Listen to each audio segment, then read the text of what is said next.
In a world where we act like we have endless time, there is one truth most people quietly ignore.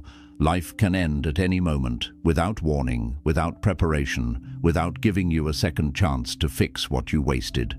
The conversations you overthink, the people you chase, the problems you carry in your mind every single day. One day, none of it will matter, and yet you are giving it your entire life right now.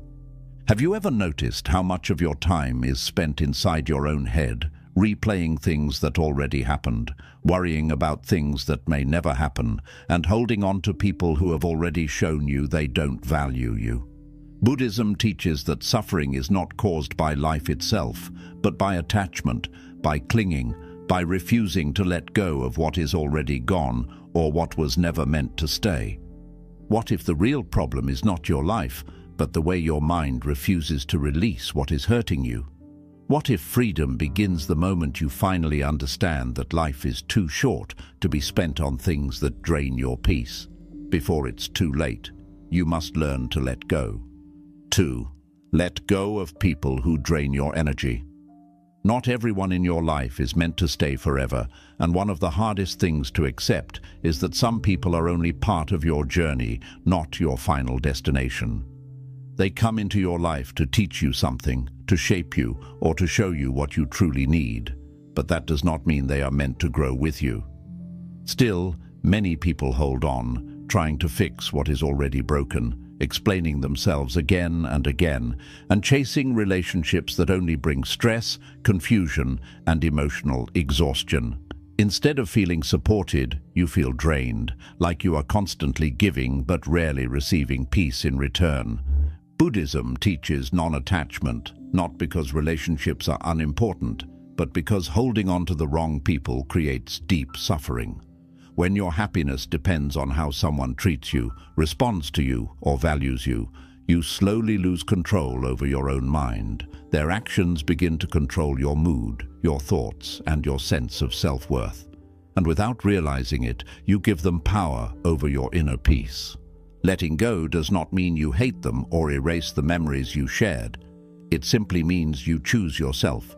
You choose to protect your energy, your time, and your emotional well-being. Because the truth is, life is too short to spend it trying to be understood by people who are never willing to understand you in the first place. 3. Stop carrying problems that don't belong to you. Many people walk through life carrying invisible weight in their mind, thinking about problems that are not theirs to solve. You worry about what others think of you. You stress about situations you cannot control, and you take responsibility for outcomes that were never in your hands.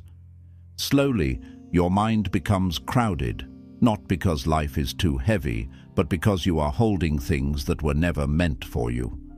Buddhism teaches acceptance, the understanding that not everything needs to be controlled or fixed. When you try to control everything, you create pressure inside yourself, and that pressure turns into stress, anxiety, and mental exhaustion. But when you learn to accept what you cannot change, something powerful happens. You stop fighting reality, and your mind begins to feel lighter and calmer. Not every problem deserves your attention. Some things will resolve on their own, some things were never your responsibility, and some things are simply out of your control.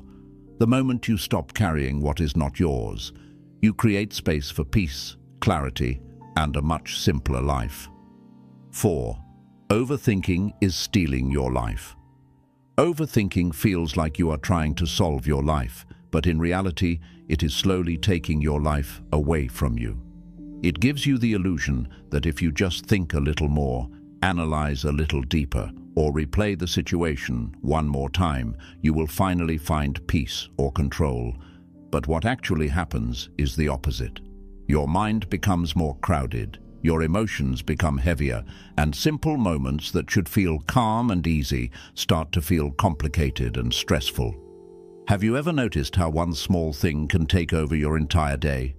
One message that wasn't replied to, one conversation that felt off, one mistake you made, and suddenly your mind begins to build stories around it.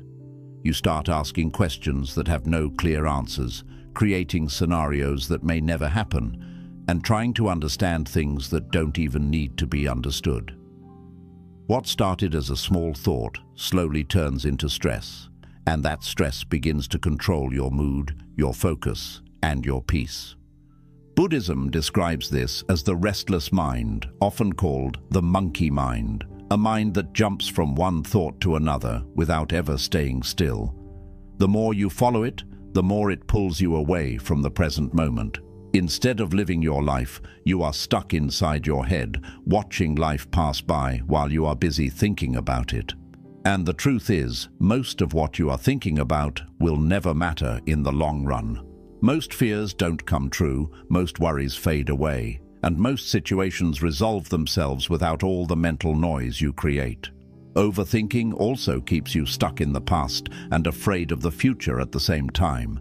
You replay things you cannot change, wishing you said something different or acted differently, and at the same time, you imagine future problems that may never even happen. This creates a constant tension inside you, where your mind is never at rest, and your peace always feels out of reach. The real cost of overthinking is not just stress. It is the life you are missing while you are lost in your thoughts. Moments that could have been peaceful become heavy. Opportunities that require action are delayed. Relationships that could be enjoyed become complicated. You are physically present, but mentally somewhere else, trapped in a loop that never truly gives you answers. Buddhism teaches that peace is found in awareness, not in endless thinking. The more you observe your thoughts without getting attached to them, the less power they have over you. You begin to realize that not every thought is important, not every feeling needs to be followed, and not every situation needs to be analyzed. Sometimes the most powerful thing you can do is to stop feeding your thoughts and simply return to the present moment. You don't need to solve everything in your mind to live a peaceful life. You don't need to understand every detail to move forward. Life becomes lighter when you stop trying to control it with your thoughts and start experiencing it as it is.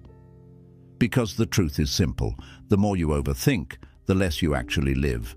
And the moment you learn to quiet your mind, you finally begin to feel what it means to be free. 5. The second arrow, why you suffer more than necessary.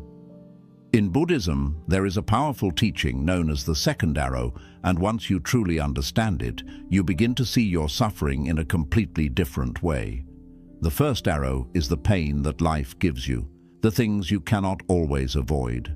It could be rejection, loss, disappointment, failure, or someone treating you unfairly. This pain is real, and it is part of being human. No one can go through life without feeling it at some point. But then comes the second arrow, and this is where most people lose themselves. The second arrow is not shot by life, it is shot by your own mind. It is the overthinking that follows the pain, the endless replaying of what happened, the questions that have no answers, the self-blame, the anger, and the stories you keep telling yourself again and again. One moment of pain turns into days, weeks, or even years of mental suffering, not because the event continues, but because your mind refuses to let it go. Think about how often this happens in your life. Something small goes wrong. Maybe someone says something that hurts you, or a situation doesn't go the way you expected. The moment itself passes quickly, but your mind doesn't let it end there. You start thinking about why it happened, what you could have done differently, what they meant by it, and what might happen next. You create meanings, assumptions, and fears, and suddenly the pain becomes much bigger than the original event. This is how the second arrow works. It multiplies your suffering. It takes something that could have been temporary and turns it into something that feels permanent. And the most difficult part is that many people don't even realize they are doing this to themselves. They believe their suffering is coming from the situation, when in reality it is coming from the way they keep holding on to it in their mind. Buddhism teaches that while you cannot always avoid the first arrow, you can choose not to shoot the second. And this choice changes everything. It means allowing yourself to feel the pain without turning it into a long story. It means experiencing the moment without building a chain of thoughts around it. It means understanding that not everything needs to be analyzed, explained, or held onto. Letting go of the second arrow does not mean you become emotionless or ignore your feelings. It means you stop adding extra weight to them. You stop turning one moment into a lifetime of suffering. You allow things to pass as they are meant to pass, without trapping them inside your mind. When you practice this, you begin to notice a shift. Situations that once stayed in your mind for days start to fade much faster. You become less reactive, less overwhelmed, and more present. You realize that peace is not about avoiding pain, it is about not adding unnecessary suffering to it. Life will always have challenges, and pain will always be part of the journey. But the way you respond to that pain is what defines your experience. You can either let one moment pass naturally, or you can hold on to it and let it control you. And that is the real lesson of the second arrow. You are not responsible for every pain that comes into your life, but you are responsible for how long you choose to carry it. 6. Detach and return to yourself. There comes a quiet moment in life when you begin to feel tired, not physically, but mentally and emotionally tired. And it is not because life is too hard, but because you have been holding on to too much for too long. You have been holding on to people who no longer bring peace into your life, holding on to expectations that keep disappointing you, holding on to thoughts that never stop running, and holding on to versions of yourself that no longer exist. And without realizing it, you slowly drift away from the most important connection you have, the connection with yourself. Detachment is often misunderstood. Many people think it means becoming cold, distant, or emotionless, but that is not what Buddhism teaches. Detachment is not about pushing life away. It is about releasing your unhealthy attachment to it. It is about learning to experience life without letting it control your inner state. It is about being present, involved, and aware, but not dependent. Because the truth is, the more attached you are to outcomes, people, and expectations, the more power you give them over your peace. Think about how much of your emotional state is controlled by things outside of you. When someone responds to you in a certain way, your mood changes. When things don't go according to your plan, your mind becomes restless. When people leave, ignore you, or misunderstand you, it feels like a part of you is shaken. This happens because you have attached your sense of stability to things that are constantly changing. You expect consistency from people who are uncertain, control from situations that are unpredictable, and permanence from a life that is temporary. Buddhism teaches that everything is impermanent. People change, situations change, emotions change, and even you are constantly changing.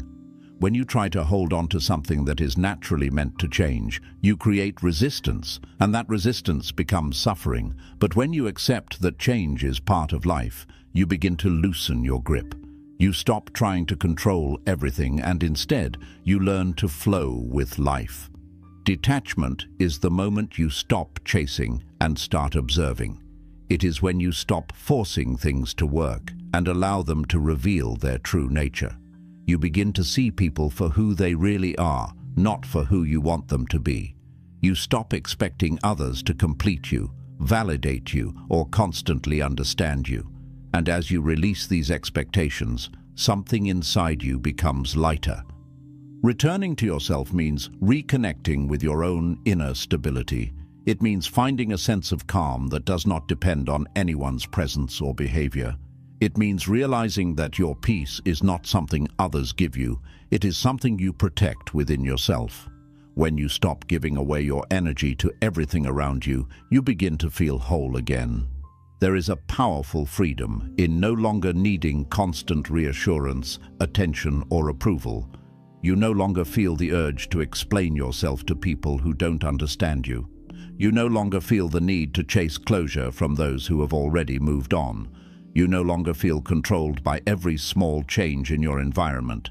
Instead, you become grounded, stable, and deeply connected to yourself. Detachment also allows you to see life more clearly. When you are emotionally attached to everything, your judgment becomes clouded. You hold on to situations longer than you should. You ignore signs that are clearly in front of you. And you stay in places that drain you because you are afraid to let go. But when you detach, you begin to see things as they are, not as you wish them to be. And this clarity helps you make better decisions, protect your energy, and move forward without unnecessary suffering. Another important part of detachment is learning to be comfortable with being alone. Many people fear detachment because they associate it with loneliness, but in reality, it leads to a deeper connection with yourself. When you are not constantly distracted by others, you begin to understand your own thoughts, your own emotions, and your own needs. You begin to build a relationship with yourself that is not based on external validation. This does not mean you stop loving people or caring about relationships. It simply means you love without losing yourself. You care without becoming dependent. You give without expecting something in return. And most importantly, you stay connected to yourself no matter what changes around you. When you practice detachment, you also become more resilient. Life will still bring challenges, people will still come and go, and situations will still change, but your inner state remains steady. You no longer react to everything, you respond with awareness. You no longer feel broken by every loss. You understand that loss is part of life. You no longer feel controlled by circumstances, you feel in control of yourself. Returning to yourself is not something that happens overnight. It is a process of slowly letting go of everything that is not truly yours. It is about releasing the need to control, the need to hold on, and the need to depend on things outside of you for your happiness. And as you let go, you begin to discover something powerful, a version of yourself that is calm, grounded, and free. You realize that peace was never something you had to chase. It was always within you, waiting for you to stop giving it away. And the moment you truly understand this, your life begins to change in a quiet but powerful way. You stop running after things that drain you. You stop holding on to people who don't value you. You stop overthinking situations that don't deserve your energy. And instead, you come back to yourself. Because at the end of everything, when all the noise fades, when all the distractions disappear, and when life strips away everything unnecessary, the only place you will always return to is yourself. 7. Live now before it's too late. There is a quiet truth about life that most people avoid thinking about, not because it is complicated, but because it is uncomfortable to face, and that truth is this: your time is limited, and it is passing whether you notice it or not. Every day feels normal while you are living it. Every moment feels like just another moment, and because of that, you assume there will always be more. More time to fix things, more time to say what you need to say, more time to become the person you keep telling yourself you will become one day. But life does not move according to your assumptions, and one day, without warning, everything you thought you had time for becomes something you wish you had done. Most people do not realize the value of their life while they are living it.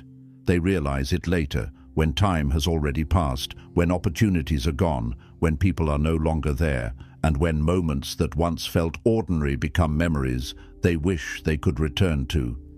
You rush through your days, distracted by thoughts, consumed by worries, and focused on things that, in the bigger picture, do not truly matter. You spend hours thinking about people who are not thinking about you, replaying conversations that are already over, and carrying stress about things that may never even happen. And while you are doing all of this, life is quietly moving forward without waiting for you to catch up. Buddhism teaches awareness, the ability to fully experience the present moment without being lost in the past or distracted by the future. But the reality is, most people live in neither the past nor the present. They live inside their thoughts. Their body is here, but their mind is somewhere else, thinking about what went wrong yesterday or worrying about what might go wrong tomorrow. And because of that, they miss the only place where life actually exists, which is right now. Living in the present moment does not mean ignoring your responsibilities or pretending nothing matters. It means understanding what truly matters and giving your attention to it fully. It means when you are with someone, you are actually with them, not lost in your phone or your thoughts. It means when you are experiencing something, you allow yourself to feel it instead of analyzing it. It means when you wake up in the morning, you don't immediately enter a state of stress, but you take a moment to recognize that you have been given another day that many people did not get. One of the biggest reasons people fail to live in the present is because they are waiting for the perfect moment. They tell themselves they will start living once they achieve something, once they fix everything, once they feel ready. But the truth is, that perfect moment never comes. Life is not something that begins when everything is in place. Life is happening right now, in the middle of your imperfections, your uncertainties, and your unfinished plans. You don't need everything to be perfect to start living fully. You don't need to solve every problem before you allow yourself to feel peace. You don't need approval from others to begin choosing yourself. The longer you wait, the more time you lose, and time is the one thing you will never be able to get back. Another reason people don't live fully is because they are attached to things that are already gone. They hold on to past versions of their life, past relationships, past mistakes, and past regrets. They replay moments in their mind, wishing they could change them, wishing they could go back and do things differently. But no matter how much you think about the past, it will not change. All it does is take your attention away from the present, the only place where change is actually possible. Buddhism teaches that attachment to the past is one of the main causes of suffering. When you refuse to let go, you carry the past into your present, and it begins to shape your future. But when you learn to accept what has already happened and release your grip on it, you free yourself to experience life as it is now, not as it was before. The same is true for the future. Many people live in constant anxiety because they are trying to control what has not happened yet. They imagine worst-case scenarios, they create fear around uncertainty, and they spend their time preparing for problems that may never even exist. But the future is not something you can fully control, and the more you try to control it, the more anxious you become. Living now means trusting that you will handle whatever comes when it comes, instead of suffering about it before it even happens. It means focusing on what you can do today, instead of being overwhelmed by what might happen tomorrow. It means building your life step by step, moment by moment, without rushing ahead in your mind. When you truly begin to live in the present, something powerful changes inside you. You become more aware of the small things, the simple moments that you used to ignore. A quiet morning, a deep breath, a conversation, a moment of stillness. All of these things begin to feel meaningful. You realize that life is not just about big achievements or major events. It is about the accumulation of small moments that you are fully present for. You also become more intentional with your time. You stop wasting it on things that drain you, like unnecessary arguments, toxic people, and endless overthinking. You start protecting your energy because you understand that your time and attention are limited resources. You begin to choose peace over chaos, clarity over confusion, and presence over distraction. There is also a deep sense of freedom that comes with living now. You are no longer trapped by what has already happened, and you are no longer controlled by what might happen. You are here, fully aware, fully alive, and fully engaged with your life. And in that state, you realize that peace is not something you find in the future, it is something you create in the present. But perhaps the most important realization is this: one day, everything you are experiencing right now will become a memory. The people around you, the place you are in, the life you are living, all of it will eventually change. And when that day comes, you will not wish you had thought more, worried more, or held on to things longer. You will wish you had lived more, appreciated more, and been more present in the moments that mattered. Life ends at any moment, not as a way to create fear, but as a reminder to create awareness. It is a reminder that your time is valuable, that your energy matters, and that your life should not be spent on things that take away your peace. So stop waiting for the perfect time to start living. Stop wasting your energy on people who drain you. Stop carrying problems that are not yours to solve. Stop overthinking moments that are meant to be lived. And most importantly, stop delaying your life. Because before you realize it, time will move forward, and the moments you have today will become the memories you cannot return to. And when that happens, the only question that will matter is not how much you had or how much you achieved, but how deeply you lived the life you were given. So live now while you still can. 8. Let go or be dragged, the cost of holding on too long. There is a silent cost to holding on, and most people don't realize how much it is taking from them until they feel completely drained, confused, and disconnected from themselves. Holding on feels safe in the beginning. It feels like control. It feels like loyalty. You tell yourself you are being strong by not giving up, by not walking away, by not letting go. But what if what you call strength is actually fear? Fear of being alone, fear of starting over, fear of accepting that something is no longer meant for you. Many people stay in situations long after they have stopped feeling at peace. They stay connected to people who constantly disturb their mind. They stay attached to problems that have no clear solution. They stay inside thoughts that never lead anywhere, and slowly, without realizing it, they begin to lose themselves. Not all at once, but little by little. A piece of their peace disappears, a piece of their clarity fades, and a piece of their energy is taken every single day. Buddhism teaches that attachment is the root of suffering, not because life is meant to be empty, but because clinging to what is not meant to stay creates pain.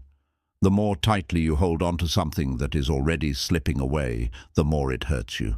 It is like trying to hold water in your hand. By squeezing it tighter, the harder you try to keep it, the faster it escapes. And in that process, you exhaust yourself. Think about how often you have tried to hold on to something that was already changing. A relationship that no longer feels the same, a situation that keeps repeating the same pain, a version of your life that no longer exists. You feel it deep inside that something is off, but instead of accepting it, you try to fix it, control it, or delay the inevitable. You tell yourself that if you just try a little harder, things will go back to how they were. But life does not move backwards, and the more you resist change, the more you suffer. Holding on also creates a false sense of identity. You begin to define yourself by the things you are attached to. Your worth becomes connected to how others treat you. Your happiness becomes dependent on how situations unfold. Your sense of stability becomes tied to things that are constantly shifting. And when those things change or disappear, you feel lost, not because you have lost something external, but because you have forgotten who you are without it. Letting go, on the other hand, is often seen as weakness, but in reality, it is one of the strongest decisions you can make. It takes courage to accept that something is no longer right for you. It takes awareness to recognize when something is draining your energy. And it takes strength to walk away from what feels familiar but no longer serves your peace. Letting go does not mean you erase the past or pretend nothing mattered. It means you accept what was without trying to force it to continue. It means you honor the experience, learn from it, and then release it so you can move forward. Because the truth is, you cannot create space for something better if you are still holding on to what is already gone. One of the biggest reasons people struggle to let go is because they are attached to the idea of what something could have been. They are not holding on to reality, they are holding on to potential. They remember the good moments, the promises, the possibilities, and they convince themselves that things will eventually become what they once hoped for. But living in potential keeps you stuck. It keeps you waiting, hoping, and investing your energy into something that may never become real. Buddhism teaches you to see things as they are, not as you wish them to be. And when you truly see reality without illusion, it becomes easier to let go, because you are no longer attached to a version of something that does not exist.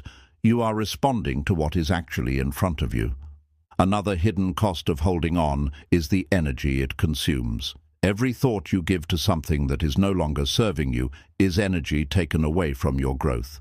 Every moment you spend trying to fix something that cannot be fixed is a moment you are not investing in yourself. And over time, this creates a life where you feel stuck, not because you lack opportunities, but because your energy is tied up in things that are not moving forward. Letting go frees that energy. It allows you to redirect your focus toward your own life, your own goals, and your own peace.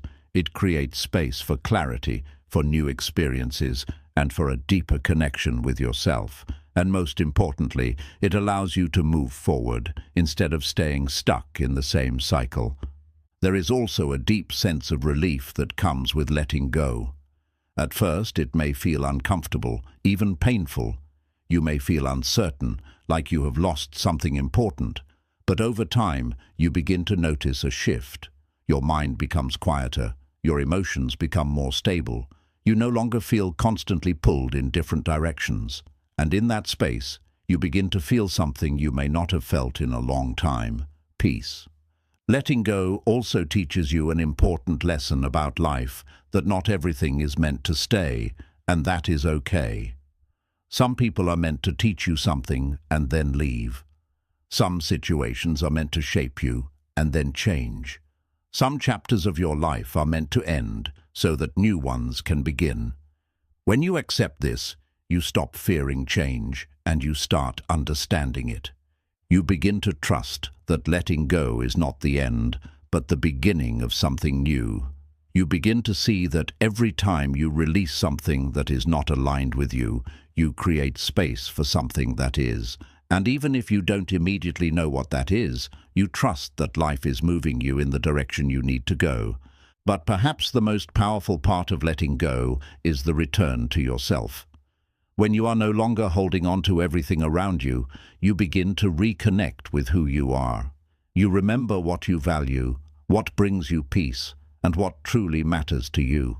You stop looking outside for validation and start building a sense of stability within yourself. You realize that your peace is not something you find in people, situations, or outcomes. It is something you protect by choosing what you allow into your life and what you release. And once you understand this, your decisions begin to change. You become more selective with your energy, more aware of your boundaries, and more committed to your own well-being. Holding on may feel comfortable, but it comes at a cost. It costs you your peace, your energy, your clarity, and your growth. Letting go may feel difficult at first, but it gives you something far more valuable: freedom. Freedom from constant overthinking, freedom from emotional exhaustion, freedom from being controlled by things outside of you. And in that freedom, you finally begin to live a life that is truly yours. So ask yourself honestly, are you holding on to something that is holding you back?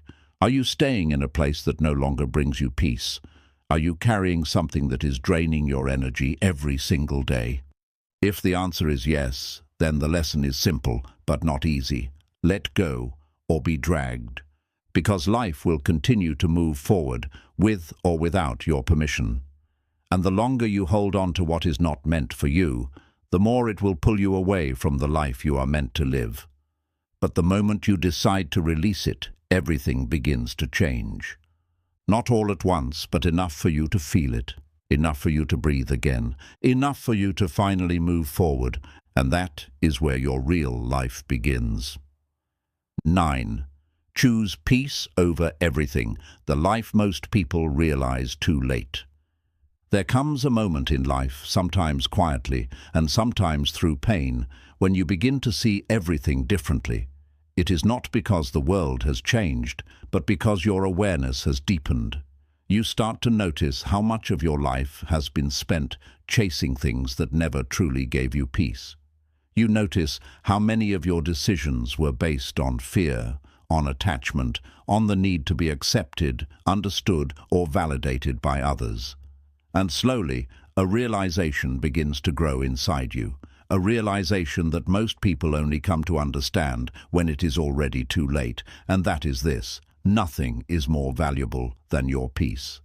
Most people think peace is something they will find later in life. They believe it will come when they achieve enough, when they fix all their problems, when they finally reach a certain level of success, or when everything around them becomes stable. But the truth is, peace is not something that waits for perfect conditions. Peace is something you choose again and again in the middle of imperfect situations, difficult people, and uncertain moments. The reason so many people struggle to find peace is because they are constantly choosing everything else over it. They choose arguments over silence, they choose proving themselves over protecting their energy, they choose holding on over letting go, and they choose overthinking over simply being present. And with each of these choices, they slowly move further away from the calm, grounded life they truly want. Buddhism teaches that peace does not come from controlling the outside world. It comes from understanding and mastering your inner world. The more you depend on external things to feel okay, the more unstable your peace becomes. If your mood depends on how others treat you, you will always feel uncertain. If your happiness depends on outcomes, you will always feel anxious. If your sense of worth depends on validation, you will always feel incomplete. Choosing peace means breaking this pattern. It means deciding that your inner state is more important than external noise. It means you no longer allow every situation, every person, and every thought to control how you feel. And this decision, although simple in words, requires deep awareness and consistent practice. One of the first steps in choosing peace is learning to walk away from what disturbs it. This does not always mean physically leaving. Sometimes it means emotionally detaching. It means not reacting to every comment, not engaging in every argument, and not trying to fix every misunderstanding. You begin to understand that not everything deserves your attention, and not everything needs your response. Think about how much energy you have wasted in the past trying to explain yourself to people who were never willing to understand you. How many times have you tried to prove your worth to someone who had already decided how they see you? How many times have you stayed in situations that drained you simply because you were afraid of letting go? All of this takes away from your peace, and yet many people continue this pattern without questioning it. Choosing peace means you stop participating in your own exhaustion. You stop chasing clarity from people who bring confusion. You stop holding on to connections that constantly disturb your mind. And most importantly, you stop expecting others to give you what you must create within yourself. Another important part of choosing peace is learning to accept what you cannot control. Life will not always go according to your plans. People will act in ways you don't expect. Situations will change without your permission. And if you constantly resist these realities, you will create endless frustration within yourself. But when you learn to accept what is, instead of fighting it, you begin to feel a sense of calm, even in difficult moments. Acceptance does not mean you agree with everything or that you become passive. It means you stop wasting energy on what you cannot change and start focusing on what you can. It means you shift your attention from trying to control everything outside to strengthening everything inside. Overthinking is another major obstacle to peace. The more you think, the more problems you create. You take simple situations and turn them into complex mental puzzles. You imagine outcomes that may never happen. You analyze conversations that are already over. And through all of this, you lose the ability to experience life as it is. Choosing peace means learning to observe your thoughts without getting lost in them. It means understanding that not every thought is true, not every fear is real, and not every feeling needs to be followed. When you create distance between yourself and your thoughts, they begin to lose their power over you. There is also a deep level of strength required to choose peace in a world that constantly pulls you in different directions. People may misunderstand your silence. They may interpret your boundaries as distance. They may expect you to react the way you used to. But growth often looks like change, and change often makes others uncomfortable. When you begin to protect your peace, you may lose certain people, certain habits, and certain ways of living. But what you gain is far more valuable. You gain clarity, stability, and a sense of control over your own life. You gain the ability to move through situations without losing yourself. And most importantly, you gain a deeper connection with who you truly are. Buddhism reminds us that life is temporary, and because it is temporary, it should not be wasted on unnecessary suffering. One day, all the things you are worrying about right now will not matter. The arguments, the misunderstandings, the small frustrations, all of it will fade. But the time you spent worrying, stressing, and overthinking, that time will never come back. This is why choosing peace is so important. It is not just about feeling calm in the moment. It is about how you are using your life. Every moment you spend in unnecessary stress is a moment you could have spent living, appreciating, and growing. And once that moment passes, it is gone forever. Choosing peace also changes the way you experience relationships. You no longer approach them from a place of need or dependency. You no longer expect others to complete you or constantly validate you. Instead, you connect with people from a place of wholeness. You give without losing yourself, and you receive without becoming attached. This creates healthier, more balanced relationships where your happiness is not dependent on another person's behavior. And if a relationship no longer aligns with your peace, you have the strength to step back without feeling like you are losing yourself. There is also a quiet confidence that comes with choosing peace. You no longer feel the need to prove yourself to everyone. You no longer feel disturbed by every opinion or judgment. You become grounded in who you are, and that stability reflects in the way you move, speak, and respond to life. You begin to understand that not every battle is worth fighting, not every opinion is worth responding to, not every situation deserves your energy, and in that understanding, you find a sense of freedom that many people never experience.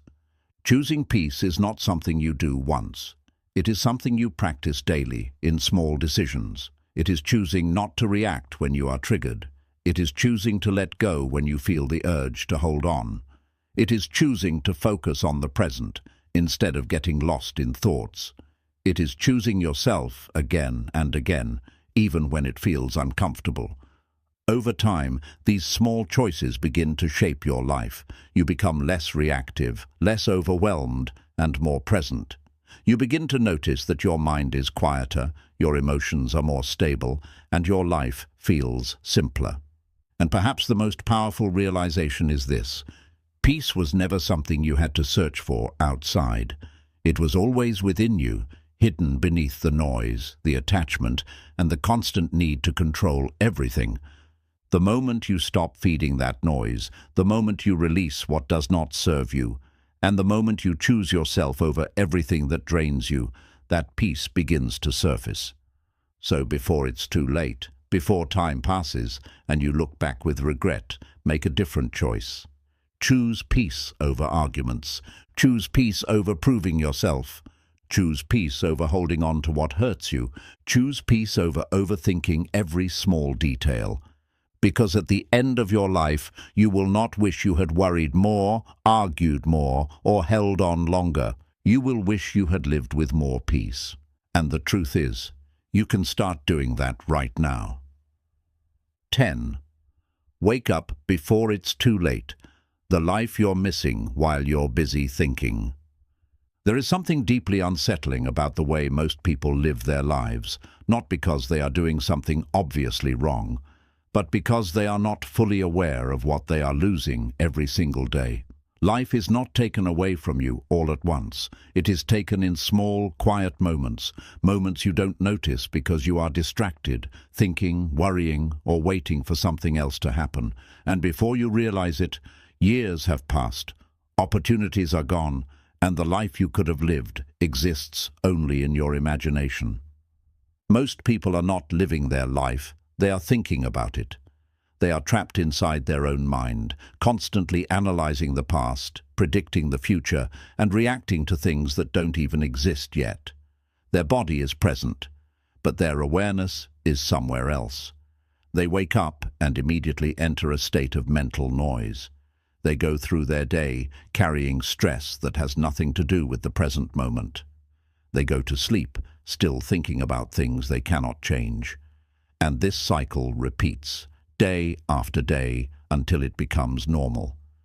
Buddhism teaches that this state of unconscious living is one of the greatest forms of suffering, not because life is inherently painful, but because the mind creates pain by refusing to stay in the present. The mind constantly moves, searching for something, avoiding something, holding on to something, and in that movement, it pulls you away from the only place where life actually exists. Think about how many moments you have missed because your mind was somewhere else. Conversations where you were not fully listening, experiences where you were not fully present, opportunities where you hesitated because you were overthinking. Even simple moments, like sitting quietly, breathing, or enjoying a peaceful environment, are often lost because your mind is too busy creating noise. This is the hidden tragedy of overthinking. It does not just create stress, it steals your life. It takes away your ability to experience things as they are. It replaces real experiences with mental simulations. And over time, it creates a life where you feel disconnected, not because life is empty, but because you are not fully there to experience it. Waking up means becoming aware of this pattern. It means recognizing that your mind is not always working in your best interest. It means understanding that just because you are thinking something does not mean it is true, useful, or necessary. And most importantly, it means realizing that you have a choice to step out of this mental loop and return to the present moment. But waking up is not always comfortable. In fact, it can feel unsettling at first. When you stop distracting yourself with constant thinking, you begin to see things more clearly. You notice the patterns you have been repeating. You see the relationships that are draining you. You recognize the ways you have been avoiding yourself.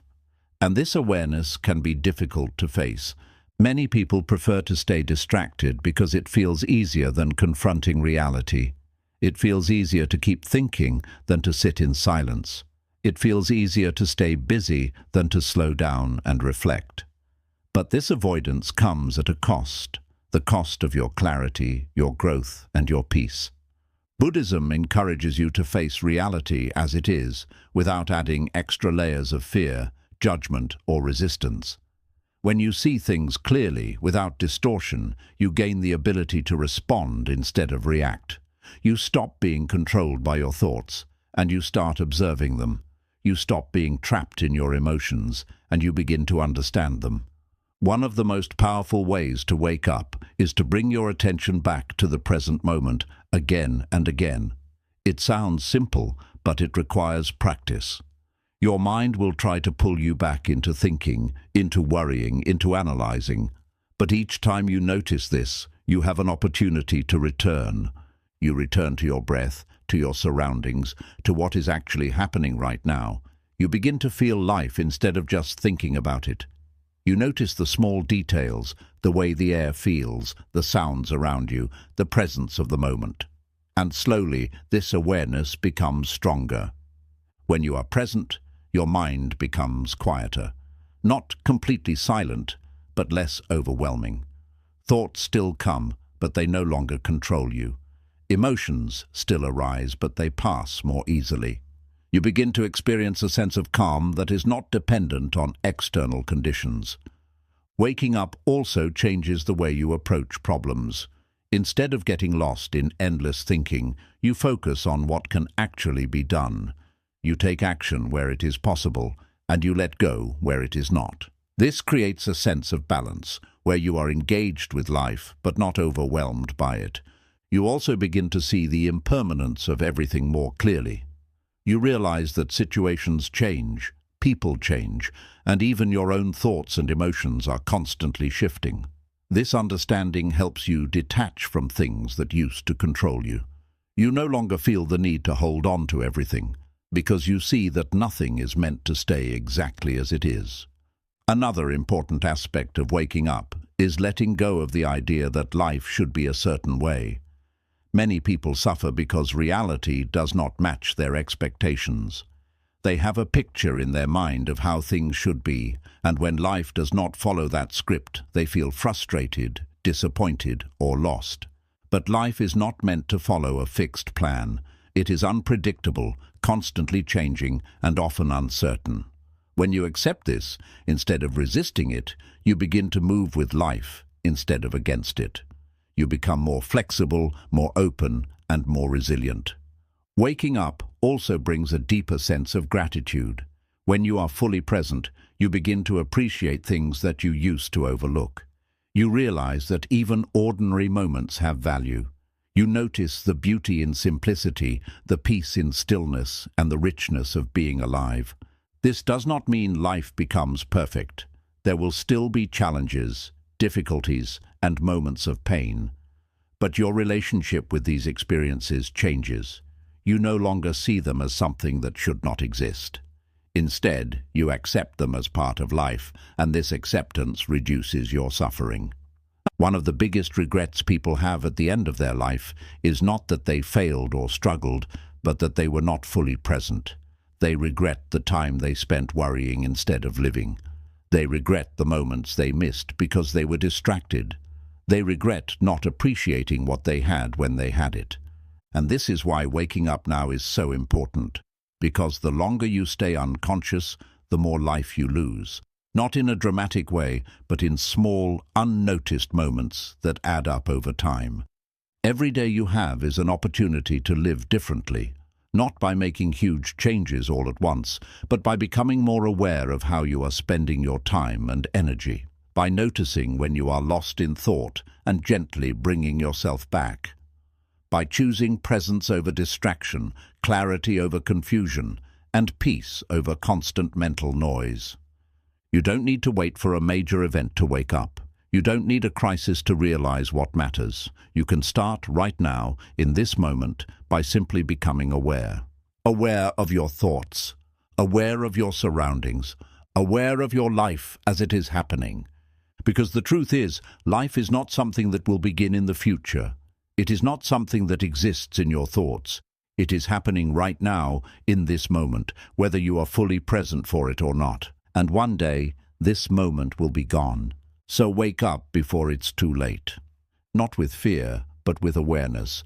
Not with pressure, but with clarity.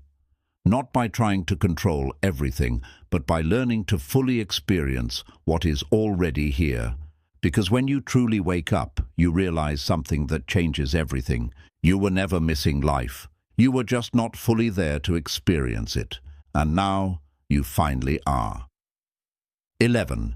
Stop wasting your life. The price of ignoring what truly matters. There is a hard truth that most people spend their entire lives avoiding, not because they cannot understand it, but because facing it requires a level of honesty that is uncomfortable, and that truth is this: you are slowly running out of time, and every day you spend ignoring what truly matters is a day you will never get back. Life does not pause for you to figure things out. It does not wait until you feel ready. It keeps moving forward, quietly, consistently, taking moments from you while you are busy being distracted by things that do not even deserve your attention. Most people are not intentionally wasting their life, but that is exactly what they are doing. Not in obvious ways, but in subtle patterns that repeat every single day. They wake up and immediately fill their mind with noise. They check their phone, they think about problems, they replay conversations, and before the day even begins, their mind is already exhausted. Then they move through the day reacting to everything, giving their energy to situations, people, and thoughts that leave them feeling drained. And at the end of the day, they wonder why they feel stuck, why they feel tired, and why their life does not feel meaningful. The truth is, it is not because life is empty, it is because their attention is being wasted. Your life is shaped by where your attention goes. What you focus on grows, and what you ignore fades away. If your attention is constantly on negativity, distractions, and things you cannot control, your life will feel chaotic and heavy. But if your attention is directed toward what truly matters, your peace, your growth, your presence, your values, your life begins to feel more grounded and meaningful. Buddhism teaches that suffering often comes from ignorance, not ignorance in the sense of lack of intelligence, but ignorance of what truly matters. People chase things that do not bring lasting fulfillment. They invest time in relationships that drain them. They worry about opinions that have no real impact on their life. And in doing so, they ignore the simple, powerful truth that their time and energy are limited. Think about how much of your life is spent on things that do not add value to you.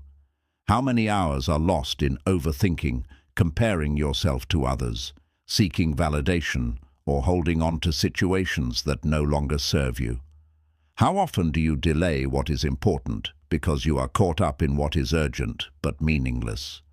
These patterns may feel small in the moment, but over time they shape your entire life. One of the biggest reasons people waste their life is because they are constantly distracted.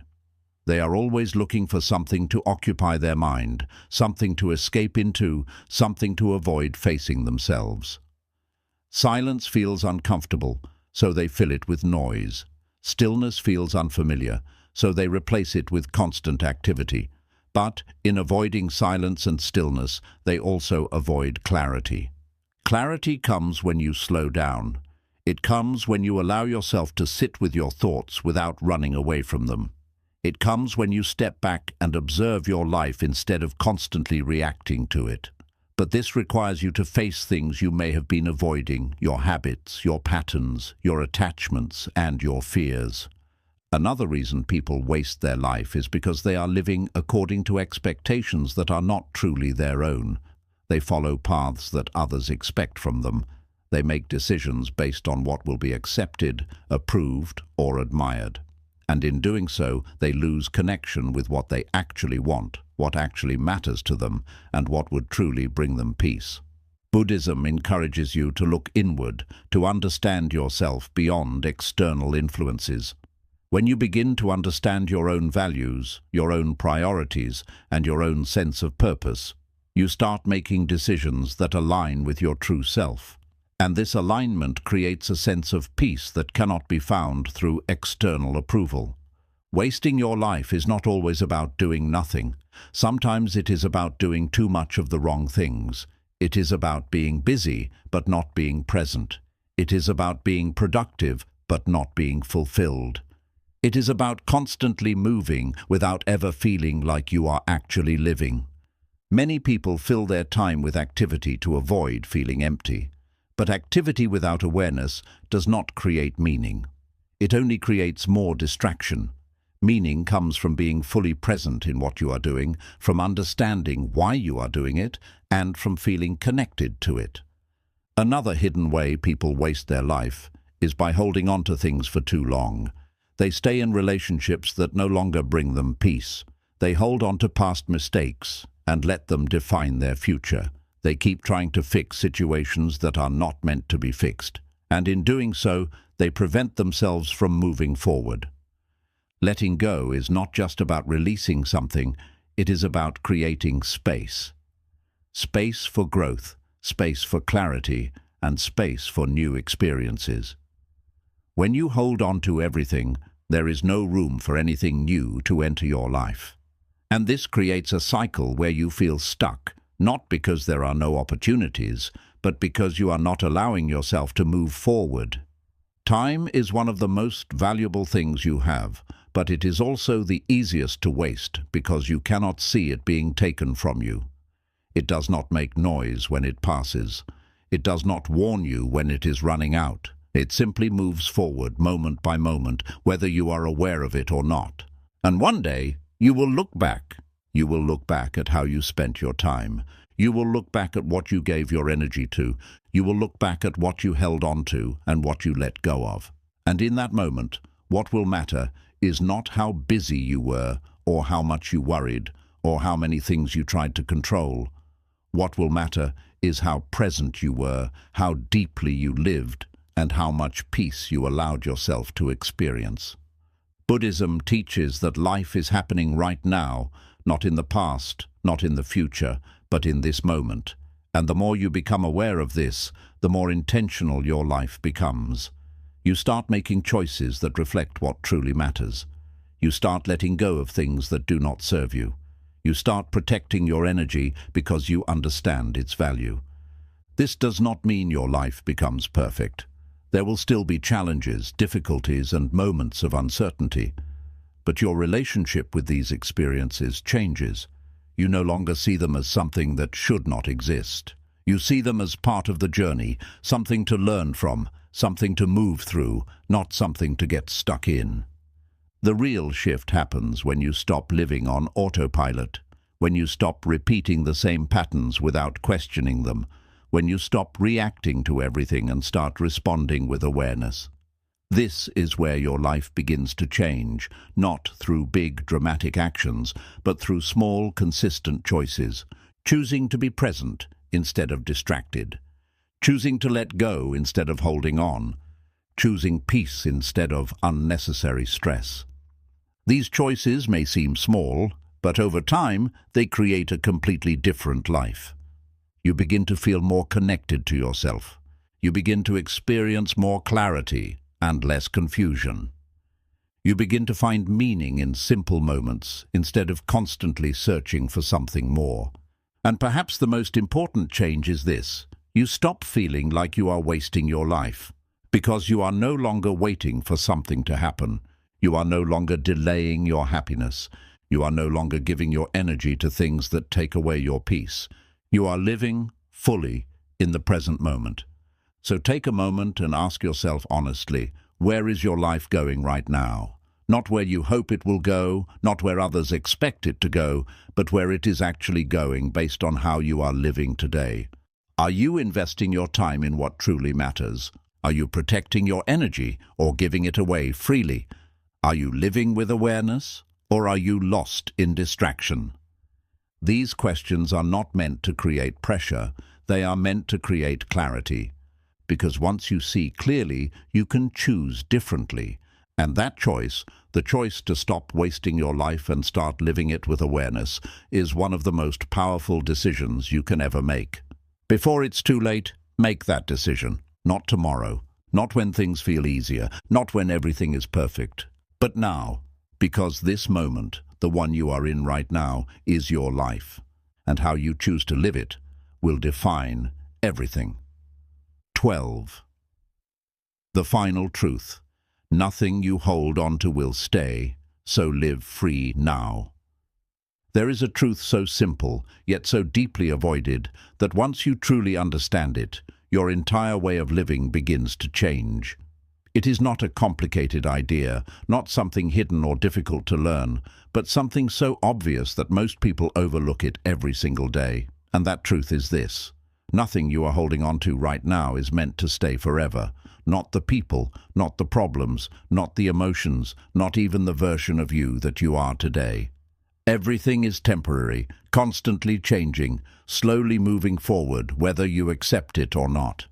And yet, despite knowing this at some level, people live as if things are permanent. They hold on tightly to relationships, even when those relationships are no longer bringing peace. They hold on to past mistakes, replaying them again and again as if thinking about them will somehow change what has already happened. They hold on to expectations, imagining how life should be instead of accepting how it is. And in doing so, they create a life filled with resistance, frustration, and quiet suffering. Buddhism teaches impermanence, not as something to fear, but as something to understand deeply. Because when you truly understand that nothing lasts forever, you stop trying to control everything. You stop expecting stability from things that are naturally unstable. You stop building your peace on things that are always changing. And instead, you begin to look for something deeper, something that does not disappear when circumstances change. The problem is not that things change. The problem is that you expect them not to. You expect people to remain the same, even though they are constantly evolving. You expect situations to stay stable, even though life is always moving. You expect emotions to last forever, even though they are temporary by nature. And when reality does not match these expectations, you feel disappointed, hurt, and lost. But what if the issue is not life itself, but the way you are holding on to it? Think about how much of your suffering comes from trying to hold on to something that is already changing. A relationship that is no longer the same. A moment that has already passed. A version of your life that no longer exists. You feel it slipping away, but instead of accepting it, you resist it. You try to bring it back, fix it, or hold on to it tighter. And in that resistance, you create pain. It is like standing in a river and trying to stop the water from flowing. The more you fight it, the more exhausted you become.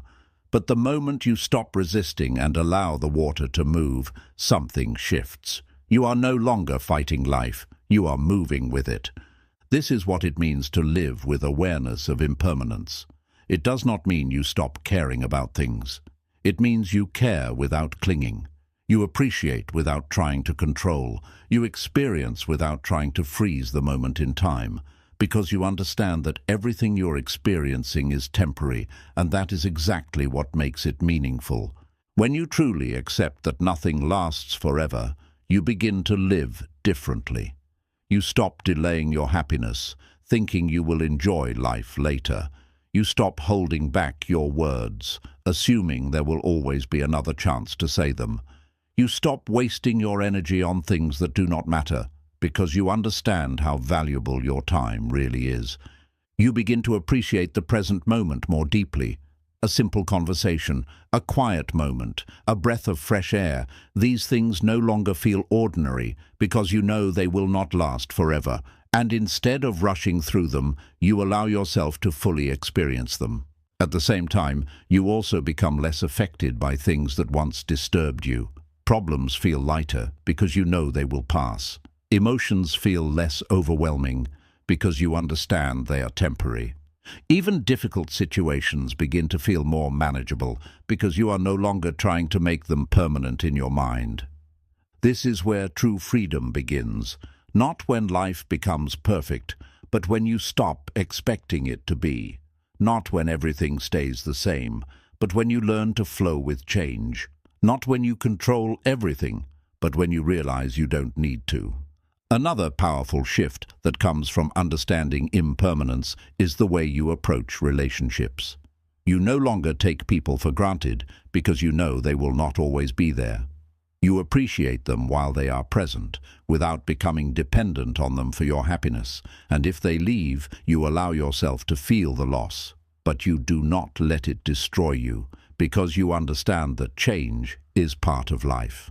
This does not mean you stop loving deeply. In fact, it allows you to love more freely. You love without fear of losing, because you accept that loss is a possibility. You love without trying to control the outcome, because you understand that relationships are always changing. And in that acceptance, your love becomes more genuine, more present, and less attached. Letting go becomes easier when you understand that nothing you are holding on to was ever meant to stay forever. You are not losing something permanent. You are simply experiencing a natural transition. And when you see it this way, you stop seeing letting go as an ending, and you begin to see it as part of the flow of life.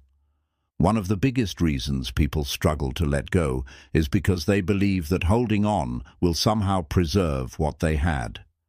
But holding on does not stop change. It only creates resistance. And that resistance turns into suffering. Freedom comes when you release that resistance, when you stop trying to keep everything the same, when you stop clinging to what is already changing, and when you allow life to move as it is meant to move. This does not mean you become passive or indifferent.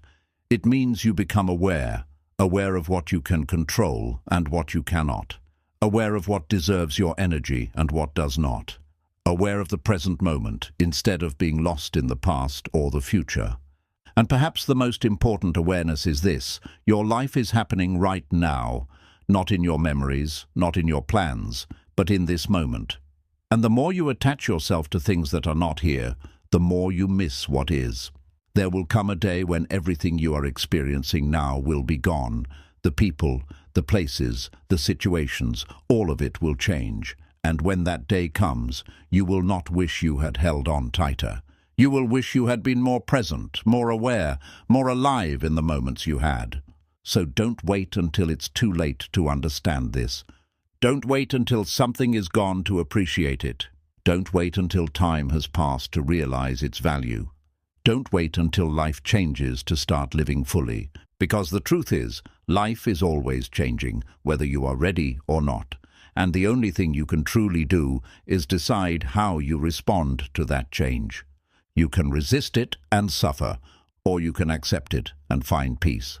You can hold on and feel dragged, or you can let go and feel free. You can live in fear of losing, or you can live with awareness and appreciation. The choice is always yours. And when you choose to let go, not out of weakness, but out of understanding, you begin to experience a different kind of life. A life where you are no longer controlled by attachment. A life where you are no longer trapped by overthinking. A life where you are no longer wasting your time on things that do not matter. You begin to feel lighter. You begin to feel clearer. You begin to feel free. And in that freedom, you finally understand what it means to truly live. Not by holding on to everything, but by being fully present, fully aware, and fully alive in the moment you have right now. Because in the end, nothing you hold on to will stay, but the way you lived will always matter. 13. The end you never see coming. Why you must live differently now. There is something about the way life ends that most people are not prepared for. It does not always announce itself. It does not always give warnings, and it does not always arrive at a time that feels convenient or expected. Sometimes it comes quietly, like an ordinary day that suddenly becomes your last ordinary day. And the truth is, you will not know when that moment arrives. You will not know which conversation will be your final one, which morning will be your last, or which version of your life you are living for the final time. And yet, despite this reality, most people live as if they have unlimited time. They delay what matters. They ignore what they feel. They continue repeating patterns that bring them no peace. They keep giving their energy to things that drain them, thinking they will fix it later, change it later, or leave it later. But later is not guaranteed, and the life you keep postponing is the life you are slowly losing. Think about how you are living right now, not the version of life you imagine in your mind, but your actual daily experience. The thoughts you wake up with, the people you give your energy to, the things you spend your time worrying about. Ask yourself honestly, if nothing changed, if you continued living like this for years, would you feel fulfilled, or would you feel like you missed something important? This is not a question meant to create fear, but clarity, because most people do not realize they are wasting their life until they are forced to reflect on it.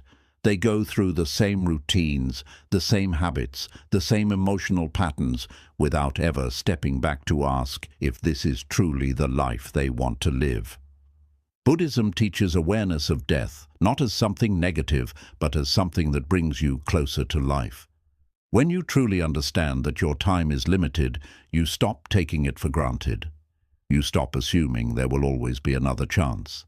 And you begin to see your life with a different level of urgency, not panic, but purpose. This awareness changes the way you approach everything. It changes how you spend your time, how you treat people, and how you respond to situations. You begin to ask yourself deeper questions. Is this worth my energy? Does this align with who I want to be? Am I living in a way that I would be at peace with if this moment was my last? Most people never ask these questions, and because of that, they continue living in ways that do not serve them. They stay in relationships that feel empty. They continue chasing approval from people who do not truly see them. They hold on to anger, resentment, and past experiences that only bring them pain. And all of this takes away from the life they could be living. One of the biggest shifts that comes from understanding the reality of life ending is that you begin to let go more easily. You no longer feel the need to hold on to every argument, every misunderstanding, every negative thought. You realize that these things are not worth your limited time. You begin to value peace over being right, clarity over confusion, and presence over distraction.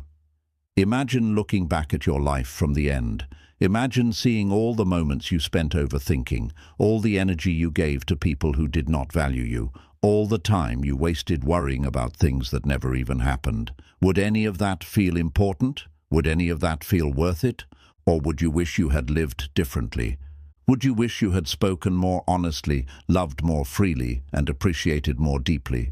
Would you wish you had spent less time inside your head and more time experiencing life? Would you wish you had let go sooner, instead of holding on to things that were never meant to stay? These are the realizations that often come too late for many people. But the truth is, you do not have to wait until the end to understand them. You can choose to live with that awareness now. Living with this awareness does not mean you become serious or fearful. It means you become intentional. You stop moving through life unconsciously, and you begin to make choices that reflect what truly matters. You stop giving your time away without thinking, and you start protecting it as something valuable. You begin to notice the difference between what is important and what is not. Many of the things that once seemed urgent no longer feel that way. Arguments lose their importance. Opinions lose their power. Small frustrations no longer disturb you as deeply, and in their place, something else begins to grow. A sense of calm, a sense of clarity, and a deeper connection to your life. Another powerful shift is how you experience the present moment. When you understand that this moment will not come again, you naturally begin to pay more attention to it. You listen more deeply. You observe more carefully. You allow yourself to fully experience what is happening instead of rushing through it or thinking about what comes next. This does not require anything extraordinary. It happens in simple moments. Sitting quietly, walking, talking to someone, or even just breathing. These moments, which often feel ordinary, begin to feel meaningful because you understand their temporary nature. At the same time, you also become more honest with yourself. You stop pretending that things are okay when they are not. You stop ignoring what you feel. You stop staying in situations that are clearly not right for you. Because deep down, you know that your time is too valuable to be spent living a life that does not feel true to you. This honesty can be uncomfortable, but it is necessary, because without it, you continue living in a way that slowly takes you further away from yourself, and the longer you ignore it, the harder it becomes to change. Buddhism reminds you that change is always possible, but it requires awareness and action. It requires you to see clearly and then choose differently. It requires you to let go of what is not serving you and move toward what aligns with your true self. One of the most important aspects of living differently is learning to release the need for control.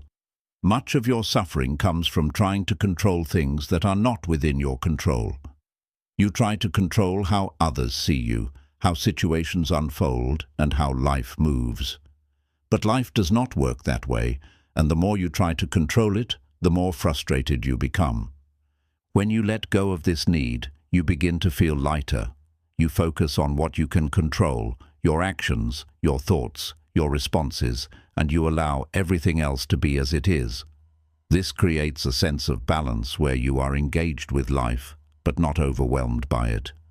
Another important shift is learning to value your energy. Your energy is limited, and where you direct it shapes your life.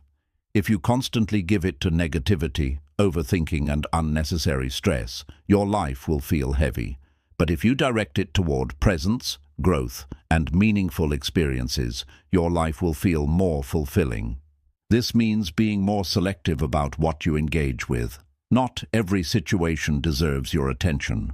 Not every thought deserves your focus. Not every person deserves your energy. And understanding this allows you to protect your peace in a way that most people never learn. Living differently also means being willing to let go of the familiar. Sometimes what is holding you back is not something obviously negative, but something that feels comfortable. A routine, a mindset, or a relationship that you have become used to, even if it no longer serves you. Letting go of this can feel difficult because it requires stepping into the unknown. But growth always requires stepping into something new. It requires leaving behind what is no longer aligned with who you are becoming. And while this can feel uncertain, it also opens the door to a life that is more authentic and more fulfilling. As you begin to live with this awareness, you start to notice a deeper sense of peace within yourself. Not because life becomes easier, but because your relationship with life changes.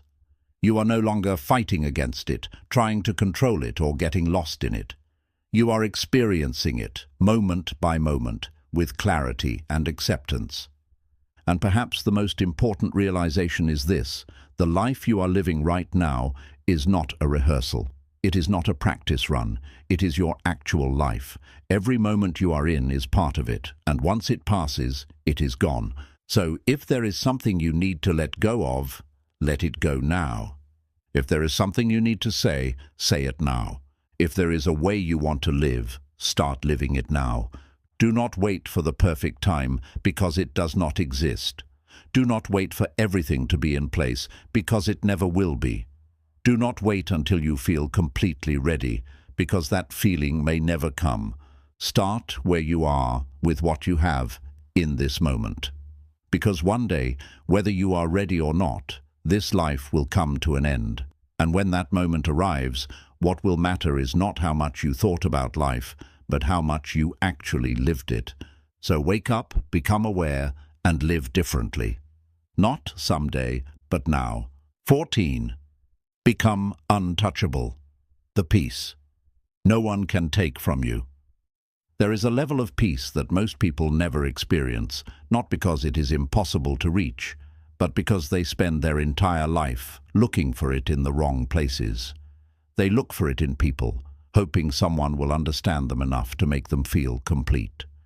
They look for it in outcomes, believing that once everything goes their way, they will finally feel calm.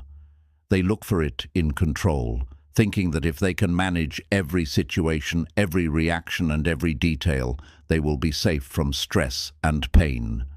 But the truth is, anything you build your peace on outside of yourself can be taken away at any moment. And that is why most people feel unstable. Their emotions rise and fall depending on how others treat them. Their mood changes based on situations they cannot control. Their sense of self is influenced by opinions that have nothing to do with who they truly are. They are constantly reacting, constantly adjusting, constantly trying to protect something that feels fragile inside them. And because of that, they never feel fully at peace. To become untouchable does not mean you become cold, distant, or disconnected from life. It means you develop a level of inner stability that is not easily shaken by what happens outside of you. It means you can experience life fully, but you are no longer controlled by it. You can feel emotions without being overwhelmed by them. You can face challenges without losing yourself. You can interact with people without depending on them for your sense of worth. Buddhism teaches that true peace comes from within, not from external conditions. It teaches that the more you attach your inner state to things that are constantly changing, the more unstable your peace becomes. But when you begin to shift your focus inward, when you start building a connection with yourself that is not dependent on anything outside, something powerful begins to happen. You begin to feel grounded. You begin to feel stable. You begin to feel like you are no longer being pulled in every direction by every small thing that happens around you. One of the first steps to becoming untouchable is learning to stop reacting to everything. Most people live in a constant state of reaction. Someone says something and they immediately respond emotionally. Something does not go their way and their mood shifts instantly. A small problem appears and it takes over their entire mind. This pattern creates a life where you are always being controlled by external events. But the moment you create a pause between what happens and how you respond, everything begins to change. That pause is where your power exists. It allows you to observe instead of react. It allows you to choose your response instead of being controlled by your impulse. And over time, this creates a sense of calm that is not easily disturbed. This does not mean you stop feeling emotions. It means you stop being controlled by them. You allow yourself to feel what you feel, but you do not let it define your actions or your state of mind. You understand that emotions are temporary, that they rise and fall like waves, and that you do not need to follow every feeling that appears. Another important step is letting go of the need for validation. Many people spend their entire life trying to be seen, understood, and approved by others. They adjust their behavior, their words, and even their identity to fit what they think others expect from them. And in doing so, they lose connection with their true self. The more you depend on validation, the more control you give away. Your sense of worth becomes tied to how others see you. And because you cannot control how others think, you will always feel uncertain. But when you begin to validate yourself, when you begin to trust your own thoughts, your own values, and your own direction, something shifts. You no longer feel the need to prove yourself. You no longer feel the need to explain yourself. You no longer feel disturbed by every opinion. You become steady within yourself. Buddhism encourages self-awareness, the ability to observe your thoughts, your patterns, and your attachments without judgment. When you become aware of how much you rely on external validation, you begin to release it. You start making decisions based on what feels right to you, not based on what will be accepted by others. This creates a deep sense of freedom. You are no longer trying to fit into every space. You are no longer trying to be understood by everyone. You are simply being yourself, without the constant pressure to perform. Another key aspect of becoming untouchable is learning to protect your energy. Your energy is one of your most valuable resources, but most people give it away without thinking. They engage in unnecessary arguments. They overthink situations that do not matter. They stay connected to people who constantly drain them. And over time, this creates a state of exhaustion. Protecting your energy means being selective about what you engage with. It means understanding that not everything deserves your attention. It means choosing silence over unnecessary conversation, distance over toxic connection, and clarity over confusion. This does not make you weak or disconnected. It makes you aware. You begin to notice how certain people affect your state of mind. You begin to recognize which situations bring peace and which create stress. And with this awareness, you begin to make different choices. You start creating boundaries. You start saying no without guilt. You start walking away from what disturbs your peace. And slowly, your life begins to feel lighter. Another important shift is letting go of control. Many people believe that control will protect them, but in reality, it creates tension. You try to control how things unfold, how people behave, and how life moves. But life is unpredictable. The more you try to control it, the more frustrated you become. Letting go of control does not mean you become passive. It means you focus on what you can control, your actions, your mindset, your responses, and you allow everything else to be as it is. This creates a sense of balance where you are engaged with life, but not overwhelmed by it. Buddhism teaches acceptance not as a form of giving up, but as a form of understanding. When you accept reality as it is without adding resistance, you reduce your suffering. You stop fighting what cannot be changed, and you start working with what is in front of you. This creates a calm that is not dependent on circumstances. You are no longer waiting for everything to be perfect to feel okay. You are okay even when things are not perfect, and that is true strength. Becoming untouchable also means learning to be comfortable alone, not lonely, but alone in a way that feels peaceful. Many people fear being alone because it forces them to face themselves. It removes distractions and reveals what is happening inside. But this is also where growth happens. When you are comfortable with yourself, you no longer depend on constant interaction to feel okay. You enjoy your own presence. You listen to your own thoughts. You build a relationship with yourself that is not based on external input. And in that space, you become stronger. You become more clear about what you want. You become more aware of what you need, and you become less affected by what others do. Over time, all of these shifts begin to come together.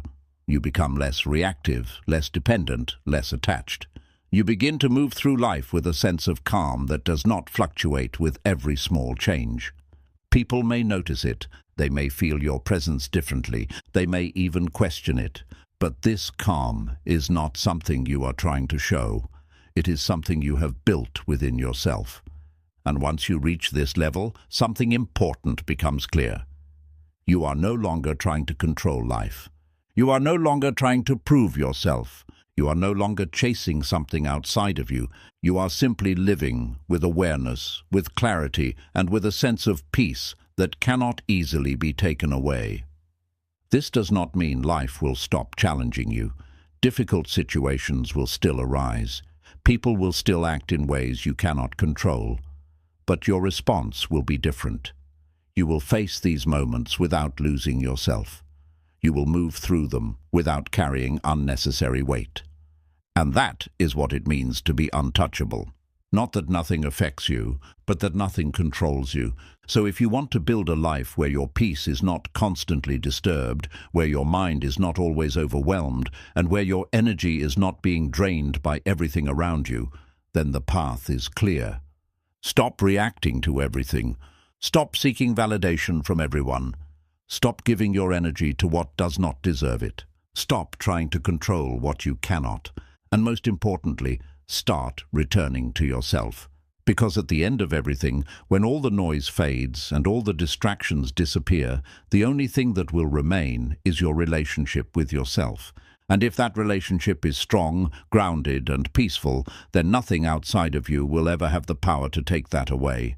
That is true freedom. That is real strength. And that is the life most people only understand when it is already too late. 15.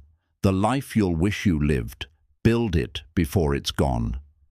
There is a version of your life that you will one day look back on, not the life you imagined in your head, not the one you planned perfectly, but the one you actually lived, the one shaped by your daily choices, your habits, your focus, and your awareness.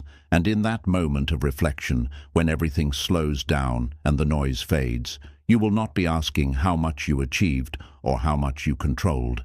You will be asking something much deeper. Did I truly live, or did I spend my life distracted, attached, and lost in things that never really mattered? Most people assume they will figure life out later. They believe there will be a moment when everything becomes clear, when they will finally start living the way they always wanted to. But the truth is, that moment does not arrive on its own.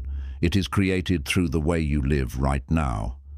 The life you will wish you lived is not something you build in the future. It is something you either build or neglect in this very moment.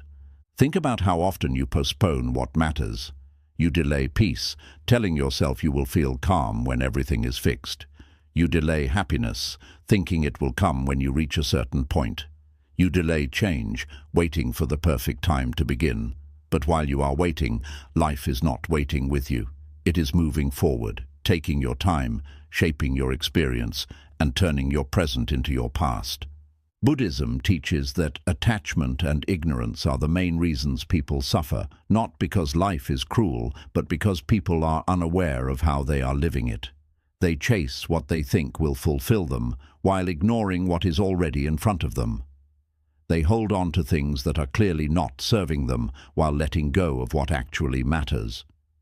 And in doing so, they create a life that feels empty, not because it lacks meaning, but because they are not fully present to experience it. The life you will wish you lived is not complicated. It is not built on extreme success, constant excitement, or perfect circumstances. It is built on presence, awareness, and intentional choices.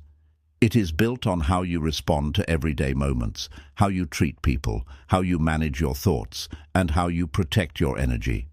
Imagine a life where you are no longer constantly overthinking, where your mind is not filled with endless noise, but with clarity and calm. where you are not replaying the past or worrying about the future, but actually experiencing the present moment. This is not a distant idea, it is a choice that begins with how you relate to your thoughts right now. Overthinking is one of the biggest reasons people miss their life. It takes simple moments and turns them into stress. It creates problems where there are none. It keeps you stuck in a loop of analysis that never leads to peace. And while you are caught in this loop, life continues to move forward without you fully experiencing it. The life you will wish you lived is one where you were present more than you were lost in thought, where you allowed moments to be what they are, instead of constantly trying to control or analyze them, where you trusted yourself enough to act instead of hesitating because of fear. Another important part of this life is the way you handle relationships. Most people spend too much time trying to hold on to people who are not meant to stay. They chase understanding from those who do not offer it. They invest energy into connections that drain them, and in doing so, they lose themselves. The life you will wish you lived is one where you chose yourself without guilt, where you respected your boundaries, protected your peace, and walked away from what did not align with you, not out of anger, but out of awareness, because you understood that your time and energy are limited and you chose not to waste them. This does not mean you stop caring about people. It means you care without losing yourself. You love without becoming dependent. You give without expecting something in return. And if something is no longer right for you, you have the strength to let it go. Letting go is one of the most important skills you can develop if you want to live a life you will not regret. Not everything is meant to stay. Not every chapter is meant to continue. And holding on to what is already changing only creates suffering. The life you will wish you lived is one where you allowed things to end when they needed to, instead of forcing them to stay. There is also a deep connection between the life you live and the way you handle problems. Many people spend their time carrying problems that are not theirs, worrying about outcomes they cannot control, and creating stress through resistance. They believe that by thinking more, they will find solutions. But often, they only create more confusion. The life you will wish you lived is one where you focused on what you could control and released what you could not, where you took action when it was possible and accepted reality when it was not, where your mind was not constantly burdened by unnecessary weight but clear enough to move forward. Buddhism teaches acceptance, not as a form of giving up, but as a form of clarity. When you accept what is, you stop wasting energy on what is not. You stop fighting reality, and you begin to work with it. This creates a sense of calm that allows you to move through life with less resistance. Another key part of this life is how you use your time. Time is one of the few things you can never get back, yet it is often treated as if it is unlimited. People spend hours on distractions, on things that do not add value, on thoughts that do not serve them. And while they are doing this, they are slowly losing the opportunity to build something meaningful. The life you will wish you lived is one where you were aware of how you used your time, where you did not waste it on things that drained you, where you invested it in growth, in presence, in experiences that actually mattered, where you understood that every moment is part of your life, not something separate from it. It is also a life where you were honest with yourself, where you did not ignore what you felt or pretend that everything was fine when it was not, where you faced your patterns, your fears, and your habits with awareness, because without this honesty, you continue living in a way that slowly takes you further away from yourself. Growth does not happen by accident. It happens when you are willing to see clearly and choose differently. It happens when you stop repeating the same patterns and start creating new ones. And this requires effort, but it is the kind of effort that leads to a more peaceful and meaningful life. The life you will wish you lived is not about doing more, it is about doing what matters. It is about simplifying your focus, reducing unnecessary noise, and creating space for clarity. It is about understanding that not everything deserves your attention and choosing carefully where you direct your energy. there is also a sense of freedom that comes with living this way. You are no longer controlled by every thought, every emotion, or every situation. You are not constantly reacting, but responding with awareness. You are not trying to control everything, but working with what is in front of you.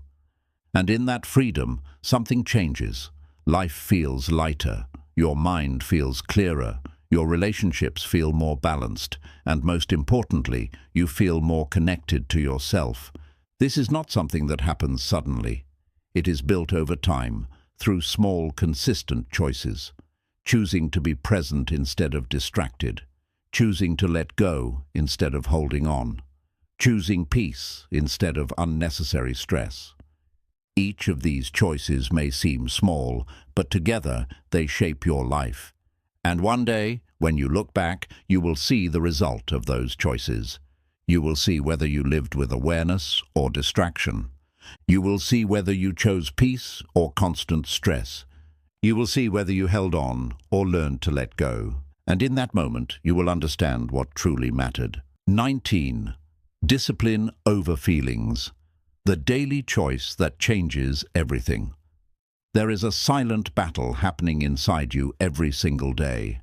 A battle that most people never fully recognize, yet it shapes the direction of their entire life.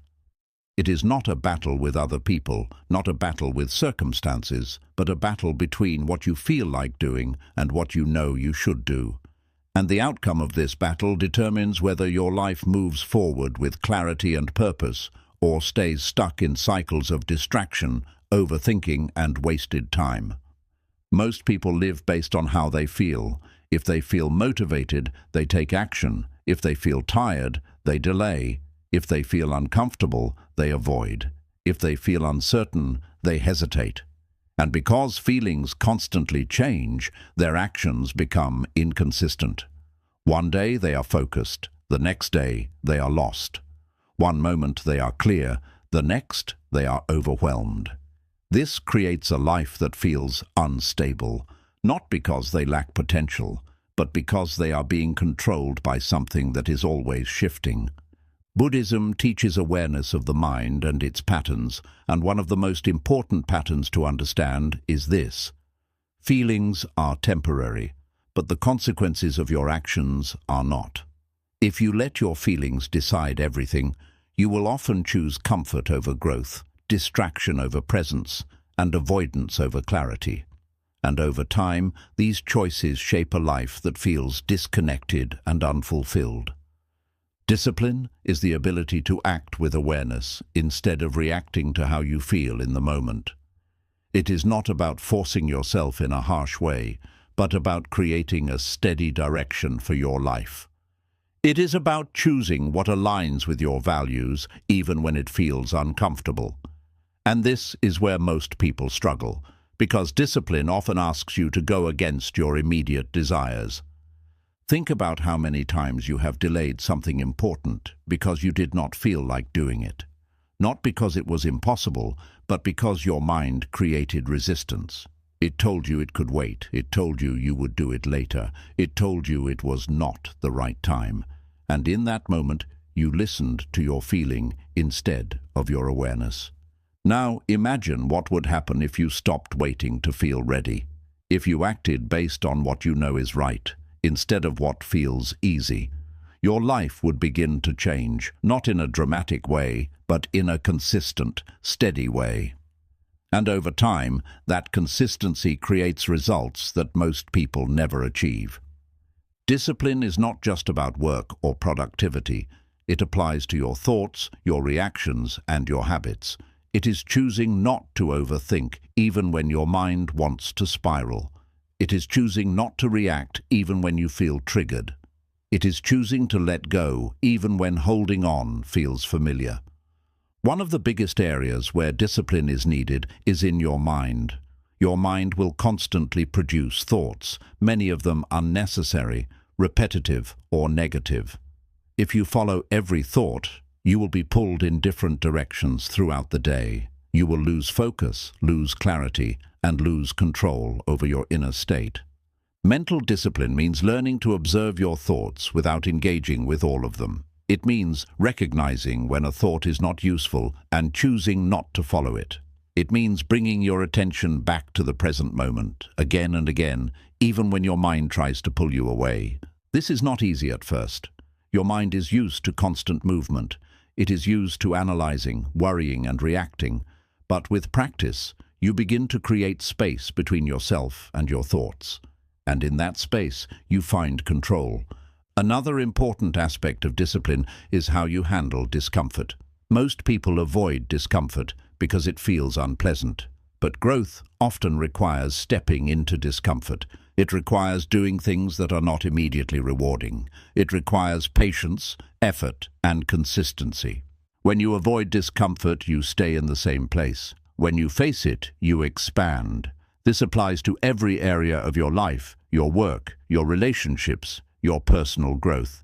The more you become comfortable with discomfort, the more capable you become. Buddhism teaches acceptance, not just of external situations, but of internal experiences as well. This means accepting that discomfort is part of the process. It means not resisting it or running away from it, but allowing it to be there without letting it control your actions. Discipline also plays a role in how you use your time. Time is one of the few things you cannot get back.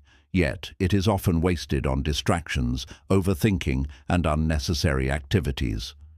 Most people do not intentionally waste their time, but they do not protect it either. Protecting your time requires discipline. It means being intentional about what you do and what you avoid. It means setting boundaries, saying no when necessary, and focusing on what truly matters. And while this may feel restrictive at first, it actually creates more freedom in the long run, because when you use your time wisely, you create space for what is important. You create space for growth, for meaningful experiences, and for peace. And this changes the quality of your life. Another area where discipline is essential is in relationships. It is easy to react emotionally when someone says or does something that triggers you. It is easy to engage in arguments, to try to prove a point, or to hold on to resentment. But these reactions often create more problems than they solve. Emotional discipline means pausing before you react. It means choosing your response instead of acting on impulse. It means understanding that not every situation needs your reaction, and that sometimes silence or distance is the better choice. This does not mean you suppress your emotions. It means you manage them. You feel what you feel, but you do not let it control your behavior. And this creates healthier, more balanced interactions. Discipline is also about consistency. It is not about making one big change and expecting everything to shift. It is about small, repeated actions over time. It is about showing up for yourself, even when you do not feel like it. Most people look for motivation, but motivation is unreliable. It comes and goes. Discipline, on the other hand, is steady. It does not depend on how you feel. It is a decision you make again and again. And this is where real change happens. When you consistently choose awareness over distraction. When you consistently choose action over hesitation. When you consistently choose peace over reaction. These choices may seem small, but they create a powerful momentum.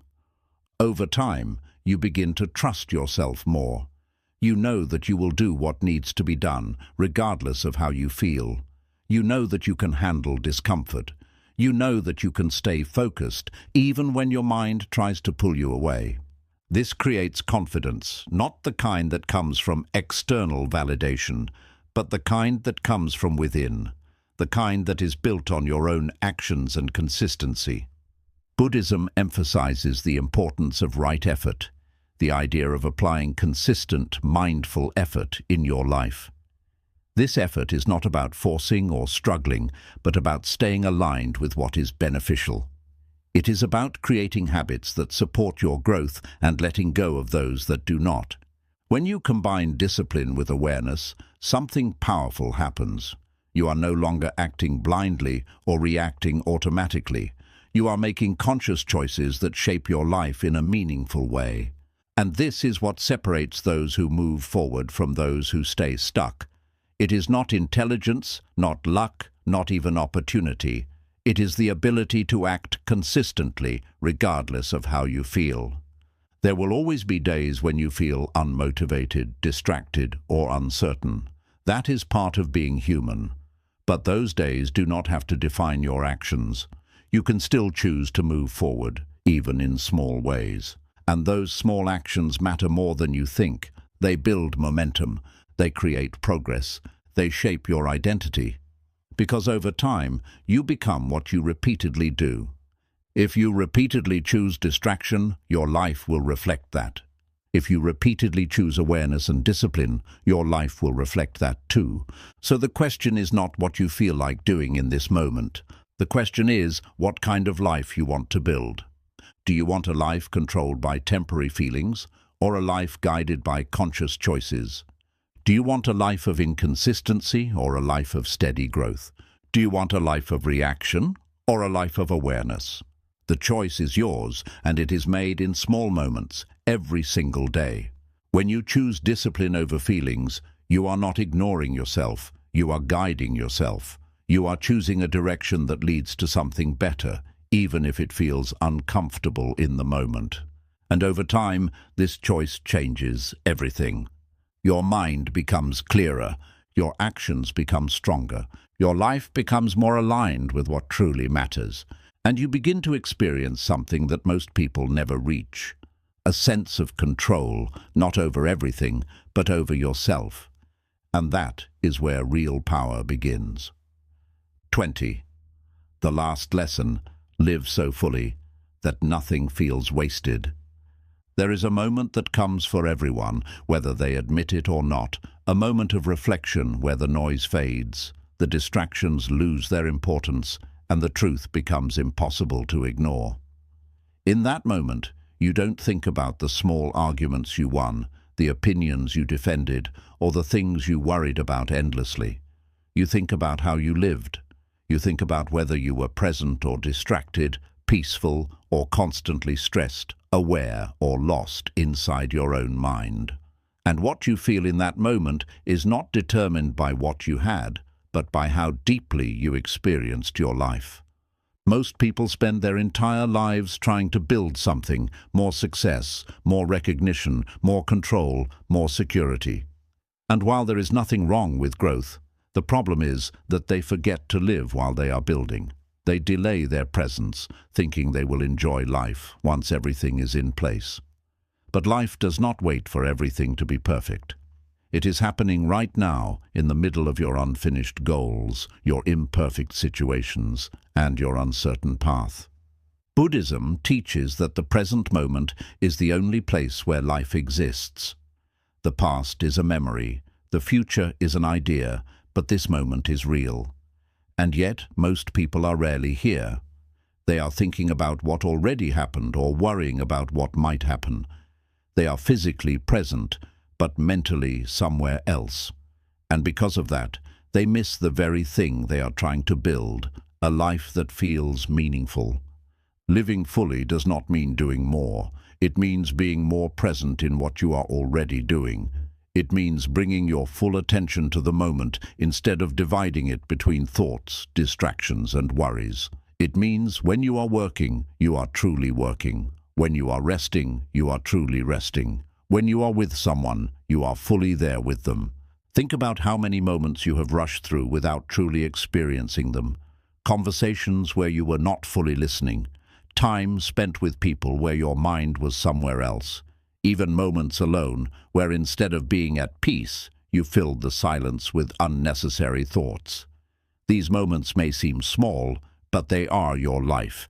The life you will remember is not made up of big events alone. It is made up of everyday experiences, how you felt, how you responded, how present you were. And when you begin to live with this awareness, something changes. You stop rushing through your days. You stop treating moments as something to get through, and you start experiencing them as something valuable. Another important part of living fully is letting go of what does not matter. You cannot live deeply if your mind is constantly occupied with things that drain you. If you are always thinking about problems you cannot control, people who do not value you, or situations that are already over, your attention is taken away from what is in front of you. Letting go is not just about releasing something, it is about creating space. Space in your mind, space in your emotions, and space in your life. And in that space, you are able to experience things more clearly, more deeply, and more peacefully. Buddhism teaches non-attachment, not as a way of avoiding life, but as a way of engaging with it without unnecessary suffering. When you are attached, you cling to outcomes, expectations, and control. And this clinging creates tension. But when you let go, you allow life to move naturally. You experience things as they are, without constantly trying to change or control them. This creates a sense of ease. Life feels less forced. Your mind feels less crowded. Your emotions feel less overwhelming. And in that ease, you begin to live more fully. Living fully also means being honest with yourself. It means acknowledging when something is not right, when a situation is draining you, when a habit is holding you back. Many people avoid this honesty because it requires change. It requires stepping out of what is familiar and comfortable. But without this honesty, you continue living in a way that slowly takes you further away from yourself. When you are honest, you begin to make different choices. You start aligning your actions with your values. You start letting go of what does not serve you. And you begin to build a life that feels more authentic. Another key aspect of living fully is how you handle your thoughts. Your thoughts shape your experience. If your mind is filled with negativity, stress, and constant analysis, your life will feel heavy. But if your mind is clear, focused, and aware, your life will feel lighter. This does not mean you control every thought. It means you become aware of them. You observe them without getting lost in them. You choose which ones to follow and which ones to let go. And over time, this creates a healthier relationship with your mind. Buddhism emphasizes mindfulness, the practice of being fully present and aware without judgment. This practice is what allows you to live fully. It brings your attention back to the moment. It helps you experience life directly instead of through constant thinking. Mindfulness is not something complicated. It is simply noticing. Noticing your breath, your surroundings, your actions. It is bringing your awareness to what is happening right now. And the more you practice this, the more natural it becomes. Living fully also means accepting that life is not perfect. There will be challenges, difficulties, and moments of discomfort. But these moments do not have to take away from your life. When you accept them, instead of resisting them, they become part of your experience instead of obstacles to it. Acceptance does not mean you give up or stop trying. It means you stop fighting reality. You work with what is in front of you instead of wishing it was different. And this creates a sense of calm, even in difficult situations. Another important realization is that time is limited, not in a way that creates fear, but in a way that creates awareness. When you understand that your time is not infinite, you begin to use it differently. You become more intentional. You stop wasting it on things that do not matter. You start focusing on what is important. You begin to ask yourself questions like, is this worth my energy? Is this how I want to spend my time? Is this aligned with the life I want to live? And these questions guide your choices. Living fully is not about doing everything. It is about doing what matters. It is about choosing where you direct your attention and your energy. Because where your attention goes, your life follows. There is also a sense of freedom that comes with living this way. You are no longer trapped by constant thinking. You are no longer reacting to everything. You are no longer chasing things that do not bring you peace. Instead, you are present. You are aware. You are connected to your life. And this creates a deep sense of fulfillment, not because everything is perfect, but because you are fully experiencing what is. At the end of everything, when you look back on your life, what will matter is not how much you controlled or how much you worried. What will matter is how you lived. Did you allow yourself to be present? Did you protect your peace? Did you let go of what did not matter? Did you truly experience your life? These are the questions that will define your reflection. And the good news is, you do not have to wait until that moment to answer them. You can start now. Start by being more present in small moments. Start by letting go of unnecessary thoughts. Start by choosing peace over stress. Start by aligning your actions with what truly matters. Because the life you will remember is not something that happens later. It is something you are creating right now, moment by moment, choice by choice, thought by thought. So live in a way where nothing feels wasted, not because you did everything perfectly, but because you were present for what mattered. Because you chose awareness over distraction, because you chose peace over chaos, because you chose to truly live. And in the end, that is all that matters. 21. Become the person who can walk away from anything. There is a level of freedom that most people never experience, not because it is impossible to reach, but because they are holding on to too many things that quietly control them. They are attached to people, attached to outcomes, attached to comfort, attached to the need to be understood, and because of these attachments, they are not truly free. They may look independent on the outside, but internally, their peace depends on things that are always changing. And anything your peace depends on can be taken away at any moment. To become the person who can walk away from anything does not mean you stop caring, and it does not mean you detach from life in a cold or distant way. It means you develop a level of inner strength where you are not controlled by what you are connected to. You can be involved without being dependent. You can care without losing yourself. You can experience without clinging. Most people struggle with this because they confuse attachment with importance. They believe that holding on tightly means something matters more. They believe that if they let go, it means they are giving up or losing something valuable. But the truth is, the tighter you hold on to something, the more power you give it over you. Think about how much control certain things have over your emotions. A person's response can change your mood. A situation not going your way can disturb your entire day. A thought can take over your mind and keep you stuck for hours. This is not because these things are inherently powerful, it is because of the attachment you have to them. Buddhism teaches that attachment is the root of suffering, not because life should be empty, but because clinging creates dependence, and dependence creates instability. When your peace depends on something external, you are constantly at risk of losing it. Becoming someone who can walk away begins with awareness. You have to see clearly what you are attached to, not just in obvious ways, but in subtle ones. The need for validation, the need for control, the need for certain outcomes. These attachments may not always be visible, but they influence your decisions, your reactions, and your state of mind. Once you become aware, the next step is understanding that you do not need these things to be okay.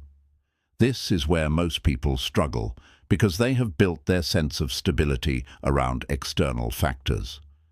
They believe they need certain people, certain conditions, or certain outcomes to feel complete. But the truth is, everything you are looking for outside already exists within you. Your peace, your stability, your sense of self, these are not things that come from the outside. They are things you develop internally. Walking away becomes possible when you stop believing that something outside of you is necessary for your peace. When you realize that your well-being does not depend on a person staying, a situation working out, or an outcome being perfect, you begin to loosen your grip. This does not mean you stop valuing things, it means you stop depending on them. Another important part of this is learning to accept change. Everything in life is temporary. People change, situations change, and even your own thoughts and feelings are constantly shifting. When you try to hold on to something that is naturally changing, you create resistance, and that resistance becomes suffering. Walking away is not always about physically leaving something. Sometimes it is about emotionally releasing it. It is about accepting that something is no longer aligned with you and allowing it to be what it is without trying to control it. This requires courage. It requires you to step into uncertainty. It requires you to trust that letting go will not leave you empty, but will create space for something new. One of the biggest fears people have is the fear of being alone. This fear keeps them attached to things that are not right for them. They stay in relationships that drain them. They hold on to situations that bring them stress. They avoid change because they are afraid of what comes after. But being alone is not the same as being empty. In fact, it is often in moments of solitude that you reconnect with yourself. You begin to understand your own thoughts, your own needs, and your own values without external influence. When you are comfortable being alone, you are no longer controlled by the fear of losing people or situations. You are able to walk away from what does not serve you because you know you will be okay on your own. Buddhism encourages self-awareness and inner stability. It teaches that true peace comes from within, not from external conditions. When you develop this inner stability, you are no longer easily shaken by what happens outside of you. You begin to move through life with a different kind of confidence. Not the loud, external kind, but a quiet, steady confidence that comes from knowing you can handle whatever comes your way. Walking away also means letting go of the need for control. You cannot control how others behave. You cannot control every outcome. And trying to do so only creates frustration. When you let go of this need, you free yourself from unnecessary stress.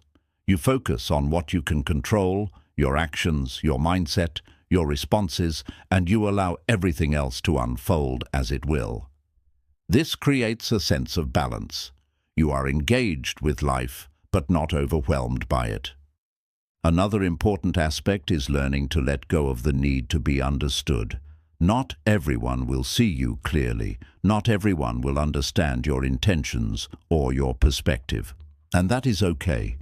Trying to make everyone understand you is exhausting. It keeps you stuck in a cycle of explaining and defending. But when you accept that not everyone needs to understand you, you free yourself from that cycle. You begin to trust your own understanding of yourself. You no longer seek constant validation. And this creates a sense of independence that is not easily disturbed. Walking away is also about protecting your energy. Your energy is limited, and where you direct it shapes your life. If you constantly give it to things that drain you, you will feel exhausted. But if you protect it and invest it wisely, you will feel more balanced and focused. This means being selective about what you engage with. Not every situation deserves your attention. Not every person deserves your time. And not every thought deserves your focus. When you become more selective, your life becomes simpler. Your mind becomes clearer. And your energy becomes more aligned with what truly matters. Over time, all of these changes begin to come together. You become less attached, less reactive, and more aware. You begin to move through life with a sense of ease that does not depend on external conditions. You are no longer controlled by fear, by attachment, or by the need for control. You are grounded in yourself, and in that state, walking away becomes natural. Not because you are trying to escape, but because you recognize what is not aligned with you. You no longer stay in situations that drain you. You no longer hold on to things that are clearly changing. You no longer depend on others for your peace. You choose yourself, not out of selfishness, but out of awareness. And this is where true freedom begins. Not when everything in your life is perfect, but when you are no longer controlled by anything outside of you. Because the moment you become the person who can walk away from anything, you are no longer afraid of losing. You are no longer afraid of change. You are no longer afraid of being alone. You are simply free to live your life with clarity, with peace, and with a deep understanding that nothing outside of you has the power to define your inner state.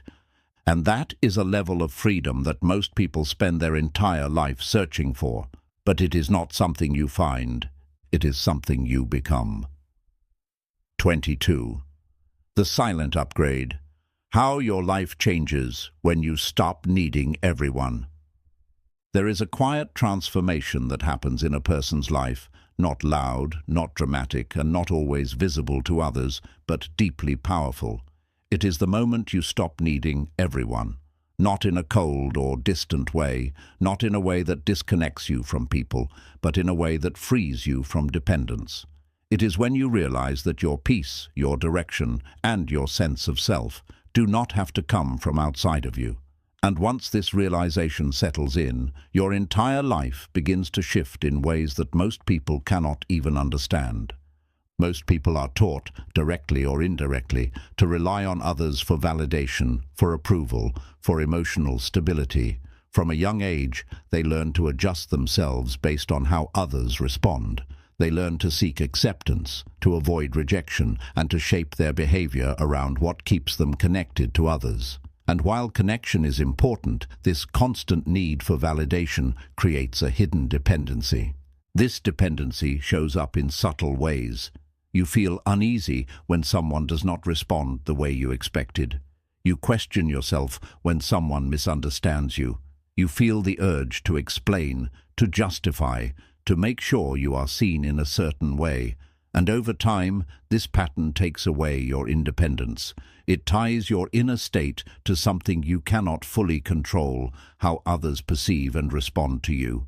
Buddhism teaches non-attachment, and this includes non-attachment to approval.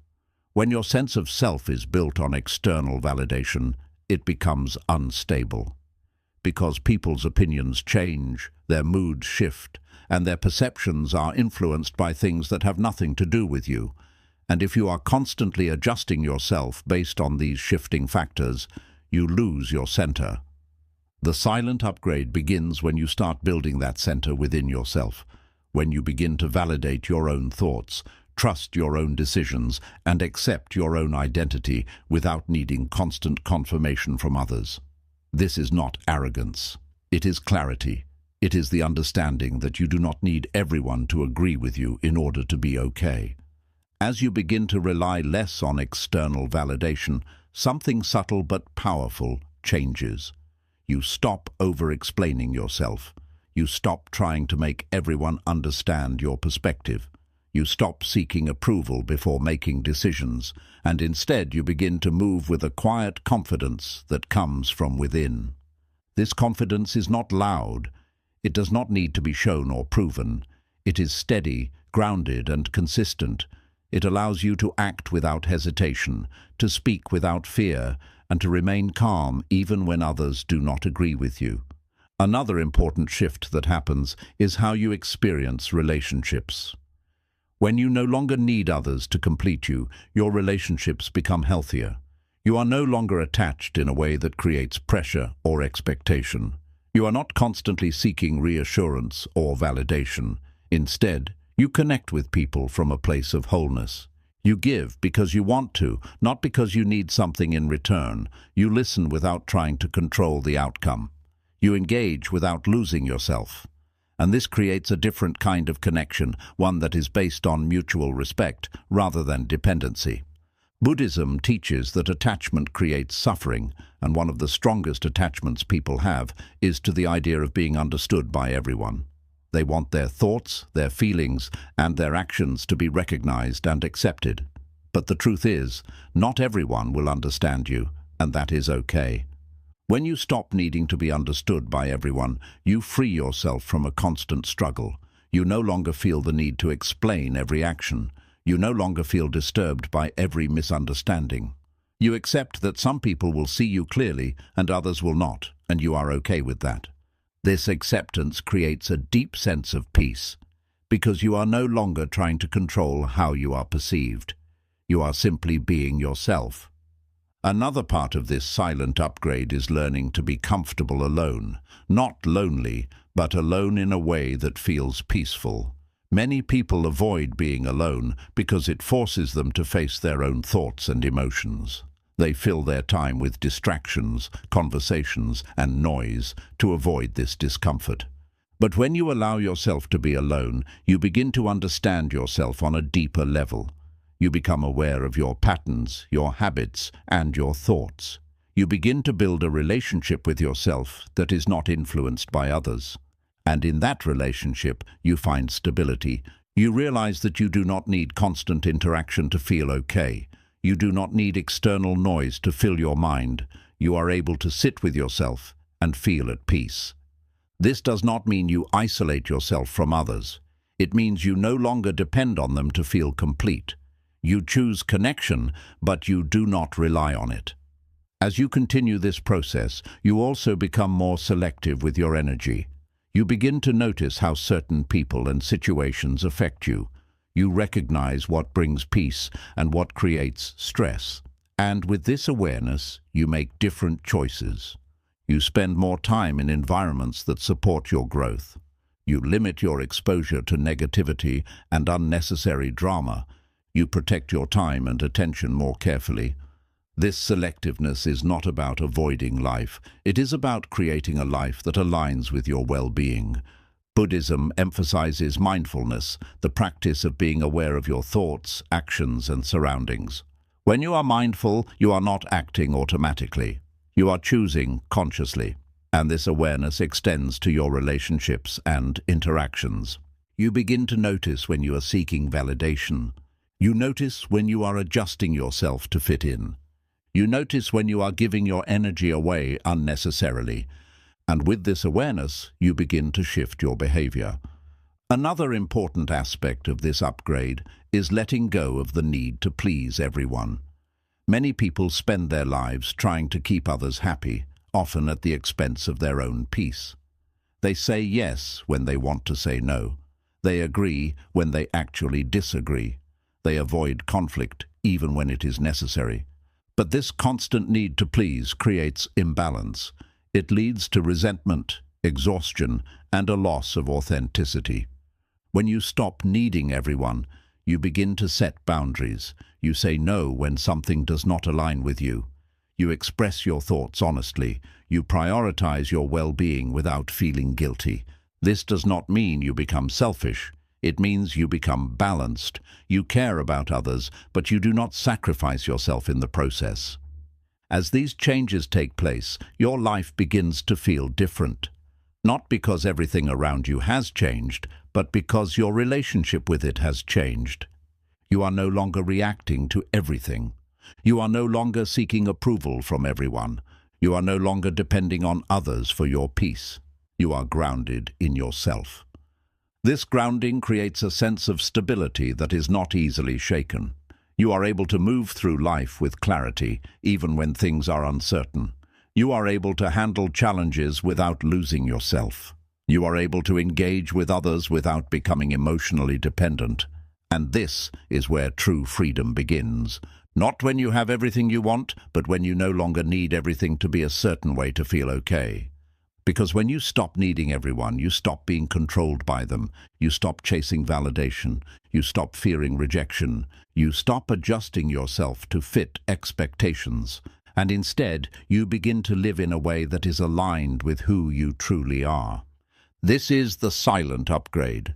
It does not announce itself. It does not need recognition. It does not require approval, but it changes everything. Your thoughts become clearer. Your emotions become more stable. Your relationships become healthier. Your life becomes more intentional. And most importantly, you feel a sense of peace that is not dependent on anything outside of you. So if you want to experience this shift, start by paying attention. Notice where you are seeking validation. Notice where you are depending on others for your peace. Notice where you are adjusting yourself to fit expectations. And then slowly begin to change. Not all at once, but step by step. Choose to trust yourself a little more. Choose to set a boundary when needed. Choose to be okay with not being understood by everyone, because the more you do this, the more you will realize something powerful. You were never lacking anything. You were just looking for it in the wrong places. And the moment you stop needing everyone, you finally return to yourself. And that is where everything begins. 23. The inner authority. Stop asking the world for permission to be yourself. There is a quiet habit that controls more of your life than you realize, and it does not look dangerous at first. It looks polite, responsible, even normal. It is the habit of asking the world for permission before you allow yourself to live as you truly are. Permission to speak, permission to act, permission to choose your path, permission to be seen in a certain way. And because this habit is so deeply ingrained, most people never question it. They move through life adjusting themselves based on what they think will be accepted, approved, or understood. But there is a hidden cost to this way of living. The more you seek permission from others, the further you move away from yourself. You begin to shape your identity around external expectations. You silence parts of yourself that may not be approved. You delay decisions because you are waiting for reassurance. And slowly, without realizing it, you lose the ability to trust your own inner voice. Buddhism teaches awareness of the self, not the self that is defined by others, but the deeper awareness that exists beyond opinions, labels, and expectations. This awareness is where your true authority comes from. It is not loud, it does not demand attention, but it is steady and clear when you learn to listen to it. The problem is, most people are so used to looking outside that they rarely look within. They check how others feel before they check how they feel. They ask for advice before they ask themselves what they truly want. They wait for validation before they take action, and because of this, they live a life that feels guided, but not by their own direction. Inner authority begins the moment you stop asking for permission to be yourself, not in a rebellious or careless way, but in a conscious and grounded way. It is the understanding that your life is your responsibility, and the direction it takes depends on the choices you make, not on the approval you receive. Think about how often you hesitate before making a decision, not because you do not know what to do, but because you are unsure how it will be perceived. You think about what others will say, how they will react, and whether they will agree with you. And in that hesitation, you delay action. Now imagine what would happen if you trusted yourself enough to decide without needing that external confirmation. You would move faster, you would act with more clarity, and most importantly, you would begin to build a relationship with yourself that is based on trust instead of doubt. Buddhism encourages mindfulness, the practice of observing your thoughts and actions with awareness. When you apply this to your decision-making, you begin to notice how often your choices are influenced by others. You begin to see the patterns of seeking approval, avoiding judgment, and adjusting your behavior.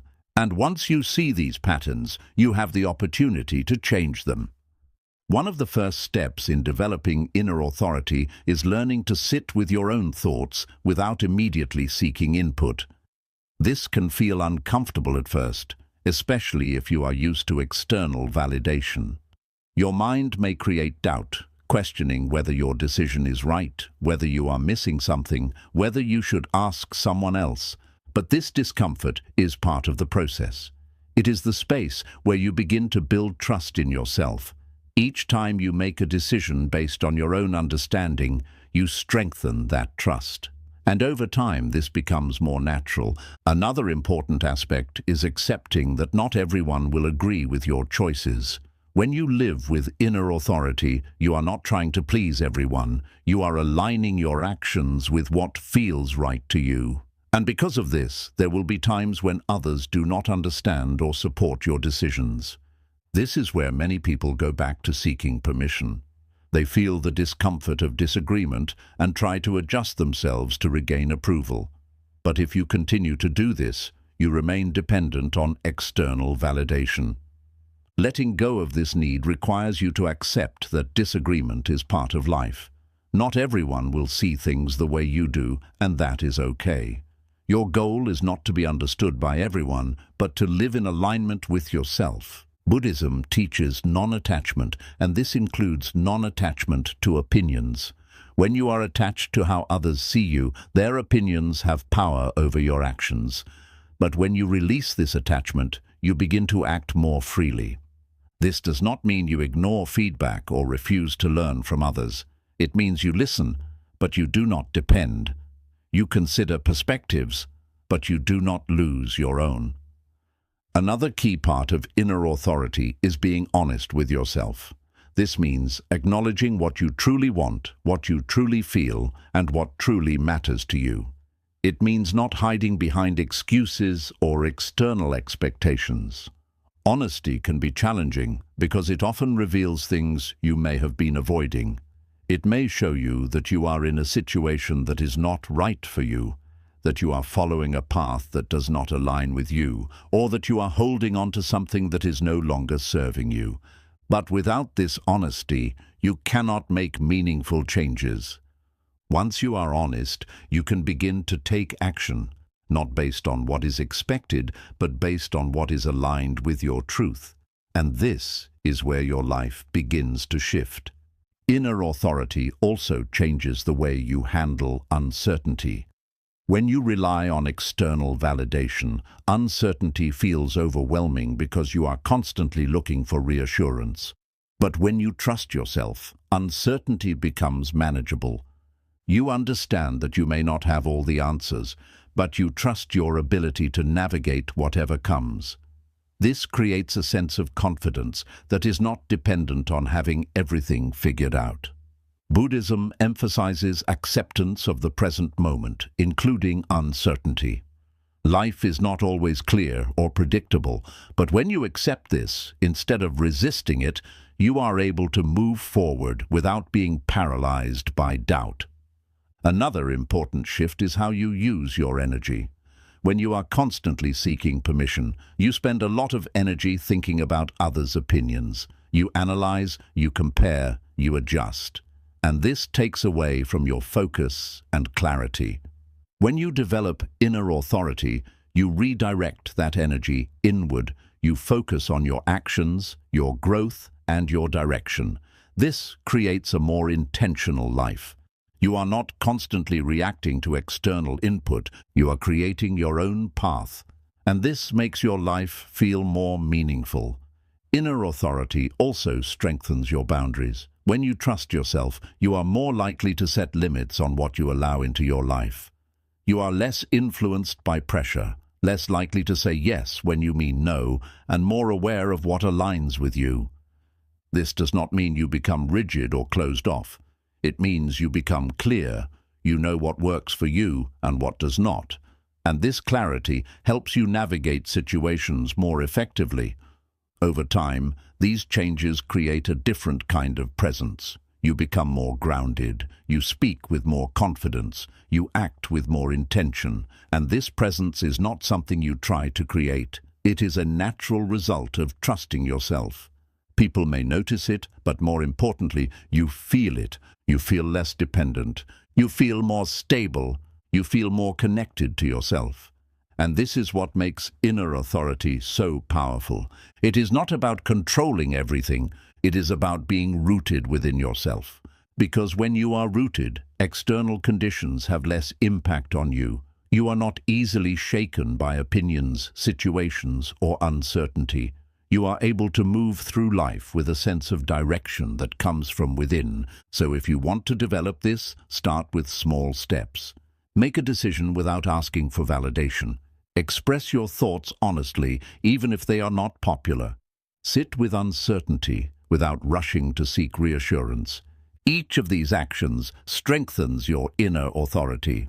And over time, you will begin to notice something. You no longer feel the need to ask the world for permission. You no longer hesitate before being yourself. You no longer adjust your identity based on others' expectations. You simply live, guided by your own awareness. And that is a level of freedom that most people never reach. Not because it is out of their reach, but because they never stop asking for permission long enough to find it within themselves. 24. The life you stop escaping when you finally face yourself. There is a subtle habit that controls the lives of most people, and it is so common that it often goes unnoticed.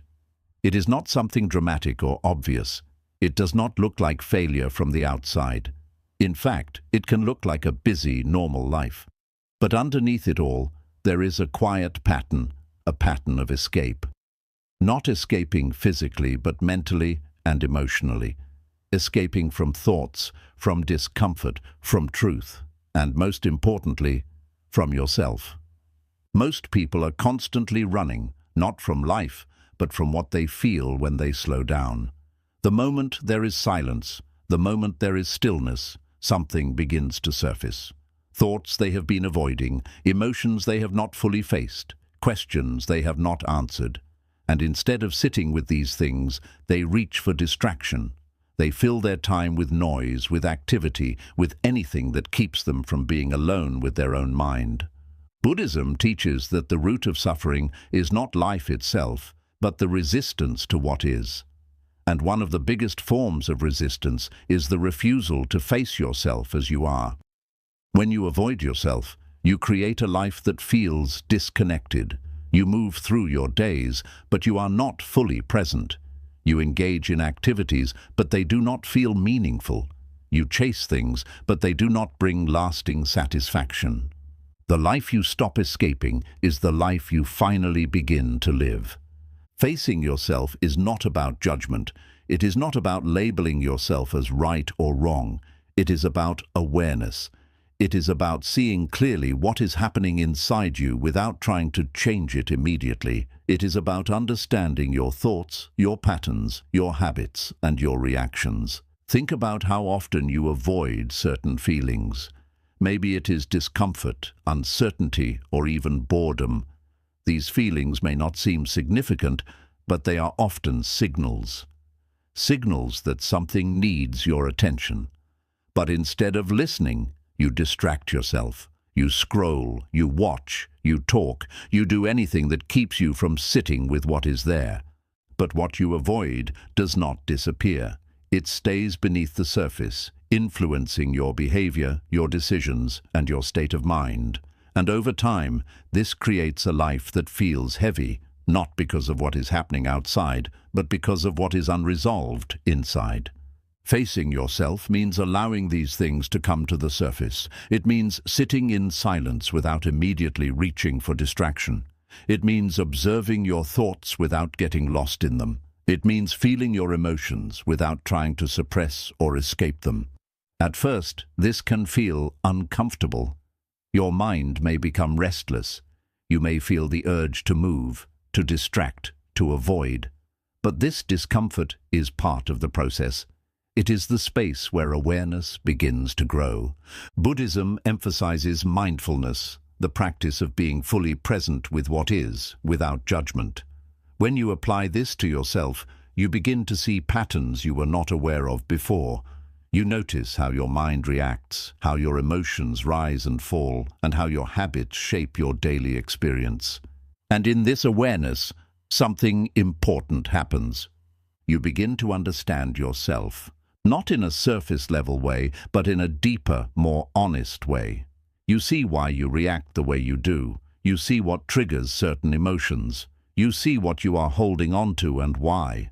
This understanding is powerful because it gives you the ability to change, not through force, but through awareness. When you see clearly, you no longer act unconsciously. You begin to make choices that align with what you truly want. Another important aspect of facing yourself is accepting your current reality. Many people live in denial about where they are in life. They avoid looking at their habits, their choices, and their patterns because it is uncomfortable to admit that something needs to change. But without this acceptance, change is not possible. Acceptance does not mean you settle or give up. It means you see things as they are without distortion. It means you acknowledge your current situation so you can move forward from a place of clarity. When you accept where you are, you stop wasting energy on resistance. You stop pretending things are different than they are, and you begin to take responsibility for your life. This responsibility is not a burden, it is a form of freedom, because when you take responsibility, you also gain control, not over everything, but over your actions, your responses, and your direction. Facing yourself also changes the way you handle your thoughts. Instead of reacting to every thought, you begin to observe them. You notice which thoughts are helpful and which are not. You see how certain thoughts create unnecessary stress, and you learn to let them go. Buddhism teaches that thoughts are not permanent. they come and go. But when you attach to them, you give them more power. By observing without attachment, you allow them to pass without controlling you. This creates a quieter mind. Not completely silent, but less overwhelming, more clear, more stable. And in that clarity, you begin to experience life differently. You are no longer constantly distracted. You are no longer avoiding what is inside you. You are no longer reacting automatically. You are present. Another important shift is how you experience emotions. When you stop escaping, you allow yourself to feel fully. You do not suppress or ignore your emotions. You experience them without trying to push them away. This does not make emotions stronger. In fact, it allows them to pass more naturally. When you resist an emotion, you hold on to it. But when you allow it, it moves through you. This creates emotional balance. You are not overwhelmed by what you feel. You are not controlled by your reactions. You are able to move through emotions without getting stuck. Facing yourself also brings clarity to your relationships. You begin to see which connections are healthy and which are not. You notice how certain people affect your state of mind. And with this awareness, you begin to make different choices. You set boundaries where needed. You distance yourself from what drains you. You invest in what supports your growth. This creates a life that feels more aligned. Another important aspect is letting go of the need to constantly escape into the future. Many people live in a state of anticipation. They are always waiting for something, a better situation, a better version of themselves, a future where everything feels right. But while they are waiting, they are not living. Facing yourself brings you back to the present. It reminds you that life is happening now, not later. And when you are present, you begin to appreciate what is in front of you. This does not mean you stop planning or working toward goals. It means you do not lose the present while thinking about the future. Buddhism teaches that the present moment is where life exists, and the more you connect with this moment, the more meaningful your life becomes. Over time, facing yourself becomes less uncomfortable and more natural. You begin to appreciate the clarity it brings. You begin to see the value in understanding yourself, and you begin to feel more connected to your life. You are no longer escaping. You are engaging. You are experiencing, and this changes everything. Your decisions become clearer, your actions become more intentional, your life becomes more aligned, and most importantly, you feel a sense of peace that does not come from avoiding, but from understanding. So if you want to change your life, do not start by looking outside. Start by turning inward. Sit with yourself, even when it feels uncomfortable. Observe your thoughts without reacting. Feel your emotions without escaping. Because the life you are looking for is not something you will find by running. It is something you will discover when you stop escaping and finally face yourself. And in that moment, when you are fully present with who you are, without distraction, without avoidance, something shifts. You are no longer searching for something outside. You are no longer trying to fill a space within. You are simply here, aware, present, alive. And that is where your real life begins. 25. The ultimate freedom. Nothing controls you anymore. There is a kind of freedom that most people talk about, but very few actually experience. It is not the freedom of having everything you want, not the freedom of escaping responsibility, and not the freedom of controlling every situation. It is something much deeper, much quieter, and far more powerful. It is the moment when nothing outside of you controls your inner state anymore. Most people believe they are free, but if you look closely, their emotions, their thoughts, and even their decisions are constantly being influenced by things around them. A single comment can change their mood. A situation not going their way can disturb their entire day. A person's opinion can make them question themselves. And because of this, they are not truly living freely. They are reacting, adjusting, and being pulled in different directions by everything they encounter. Buddhism teaches that true freedom does not come from changing the external world, but from understanding and mastering the internal one. Because no matter where you go or what you achieve, if your mind is not stable, your experience will always be influenced by what happens around you. Think about how often your peace is interrupted. It could be something small, a message that was not answered, a tone that felt off, a thought that suddenly appears. And before you even realize it, your mind is pulled into it. You begin to think, analyze, react, and carry that moment with you long after it has passed. This is not freedom. This is dependency. Dependency on circumstances, on people, on thoughts. And as long as this dependency exists, your inner state will never be stable. The ultimate freedom begins when you realize that you do not have to react to everything, that you do not have to follow every thought, that you do not have to be affected by every situation. It is the understanding that there is a space between what happens and how you respond. And in that space, you have a choice. Most people are not aware of this space. They react instantly. Something happens, and they respond automatically. Their behavior is driven by habit, by emotion, by conditioning. And because of this, they feel like life is controlling them. But when you become aware, you begin to notice this space. You begin to see that you can pause, you can observe, you can choose. This is where control begins, not control over everything, but control over yourself. Buddhism emphasizes mindfulness, the practice of being fully aware in the present moment. When you are mindful, you are not acting on autopilot. You are observing what is happening inside and outside of you without immediately reacting. This awareness changes everything. You begin to notice when a thought is trying to pull you into overthinking.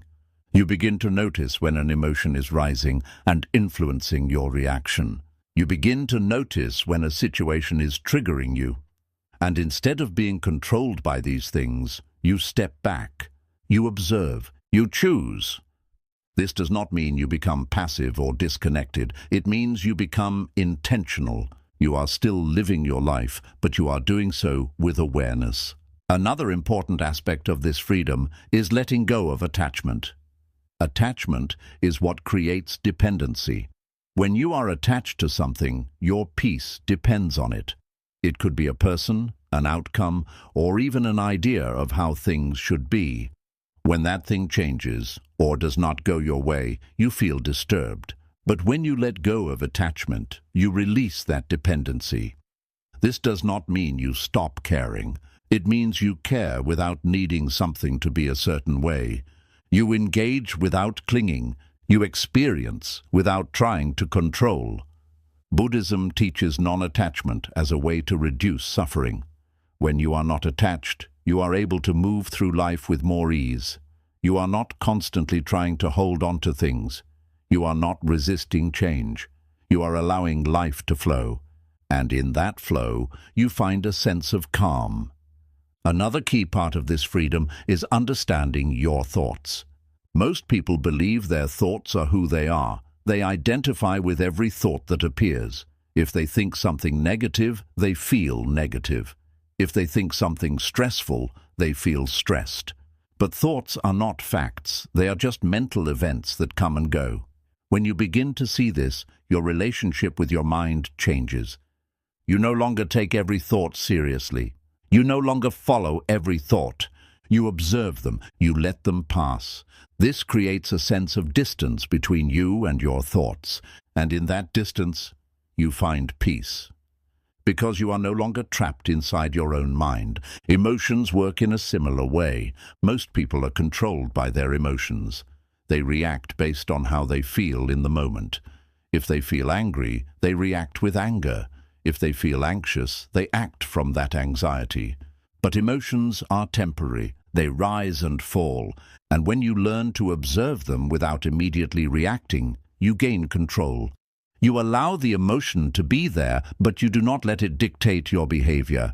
This creates emotional stability. You are not constantly shifting based on how you feel. You remain steady. Another important aspect of this freedom is letting go of the need for control. Many people believe that controlling everything will bring them peace. They try to control situations, people, and outcomes, but life is unpredictable. No matter how much you try, you cannot control everything, and the more you try, the more frustrated you become. True freedom comes from accepting this, from understanding what you can control and what you cannot. You can control your actions, you can control your responses, you can control your focus, but you cannot control everything else. When you accept this, you stop wasting energy on things that are out of your hands. You focus on what is within your control, and this creates a sense of balance. Another part of this freedom is protecting your energy. Your energy is limited, and where you direct it shapes your life. If you give your energy to every situation, every thought, every person, you will feel drained. But if you become selective, if you choose where to invest your energy, your life becomes more focused. You begin to engage with what matters. You let go of what does not. And this creates clarity. Buddhism teaches that the mind can be trained. Just like any skill, awareness can be developed. And the more you practice, the stronger it becomes. You become more aware of your patterns. You become more aware of your reactions. You become more aware of your attachments. And with this awareness, you begin to change, not through force, but through understanding. Over time, all of these changes come together. You become less reactive, less attached, more aware, more stable, and slowly you begin to experience a different kind of life. A life where your peace is not easily disturbed. A life where your mind is not constantly overwhelmed. A life where you are not controlled by everything around you. This is the ultimate freedom, not because life becomes perfect, but because you are no longer controlled by it. You move through life with awareness. You respond with intention. You remain grounded even when things are uncertain. And in that state, you realize something important. You do not need everything to be perfect to feel okay. You do not need everyone to understand you. You do not need to control every outcome. You are enough as you are, right now, in this moment. And that realization changes everything, because when nothing controls you anymore, you are free to live. Not based on fear, not based on attachment, but based on awareness. And that is the kind of freedom that cannot be taken away, no matter what happens around you, because it comes from within. 26. The final shift. When you no longer chase, control, or cling. There comes a point in your life where something inside you quietly changes, not in a loud, dramatic way, but in a calm and steady way that feels deeper than anything you have experienced before. It is not something you force, and it is not something you suddenly decide overnight. It is something that grows through awareness, through repeated understanding, through seeing the same patterns again and again until you finally stop participating in them. And that shift is this. You no longer feel the need to chase, to control, or to cling. Most people spend their entire lives doing one or more of these things. They chase people, trying to be seen, trying to be valued, trying to be chosen. They chase outcomes, believing that once they get what they want, they will finally feel complete. They chase feelings, constantly trying to escape discomfort and hold on to pleasure. And in that chasing, they exhaust themselves. At the same time, they try to control everything. They try to control how others behave, how situations unfold, how their life moves forward. They create expectations in their mind and feel frustrated when reality does not match those expectations. They believe that control will bring them peace, but instead it creates tension. And underneath all of this, there is clinging. Clinging to the past, clinging to people, clinging to identities, clinging to ideas of how things should be. This clinging creates resistance to change, and that resistance becomes suffering. Buddhism teaches that these three patterns, chasing, controlling, and clinging, are at the root of most human suffering. Not because life is meant to be empty, but because these patterns pull you away from the present moment. They keep you focused on what is not here instead of what is.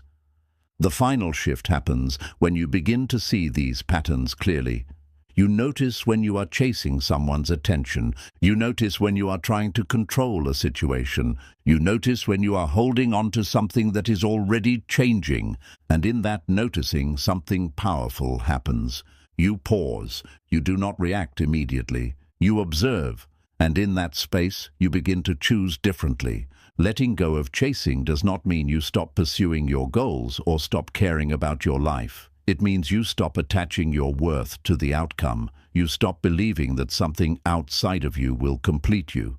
You take action, but you are not desperate for a specific result. This creates a sense of calm in your actions. You are no longer rushing, no longer forcing, no longer trying to prove something. You are simply moving forward with clarity. Letting go of control means accepting that not everything is in your hands. It means understanding that people will act according to their own nature and situations will unfold in ways you cannot always predict. Instead of fighting this, you work with it. You focus on what you can control, your actions, your mindset, your responses, and you allow everything else to be as it is. This does not make you passive. It makes you balanced. You are engaged with life, but not overwhelmed by it. Letting go of clinging means releasing your grip on what is already changing. It means accepting that nothing is permanent, not people, not situations, not even your own thoughts and emotions. This acceptance does not make you detached in a negative way. It makes you free. Free to experience life without trying to hold on to every moment. Free to move forward without being pulled back by the past. Free to adapt without resistance. One of the most noticeable changes when this shift happens is the way your mind feels. It becomes quieter. Not completely silent, but less crowded. Thoughts still come, but they do not stay as long. Emotions still arise, but they pass more easily. You are no longer constantly pulled into every mental pattern. You begin to experience a sense of space within your mind, and in that space you find peace. Another change is how you respond to people.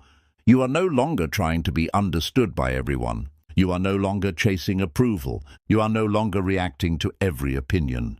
You interact, you communicate, but you do not lose yourself in the process. This creates healthier relationships, not because others have changed, but because your approach has changed. You are not dependent, you are not controlling, you are present. This shift also changes how you experience time. You are no longer constantly thinking about the past or worrying about the future.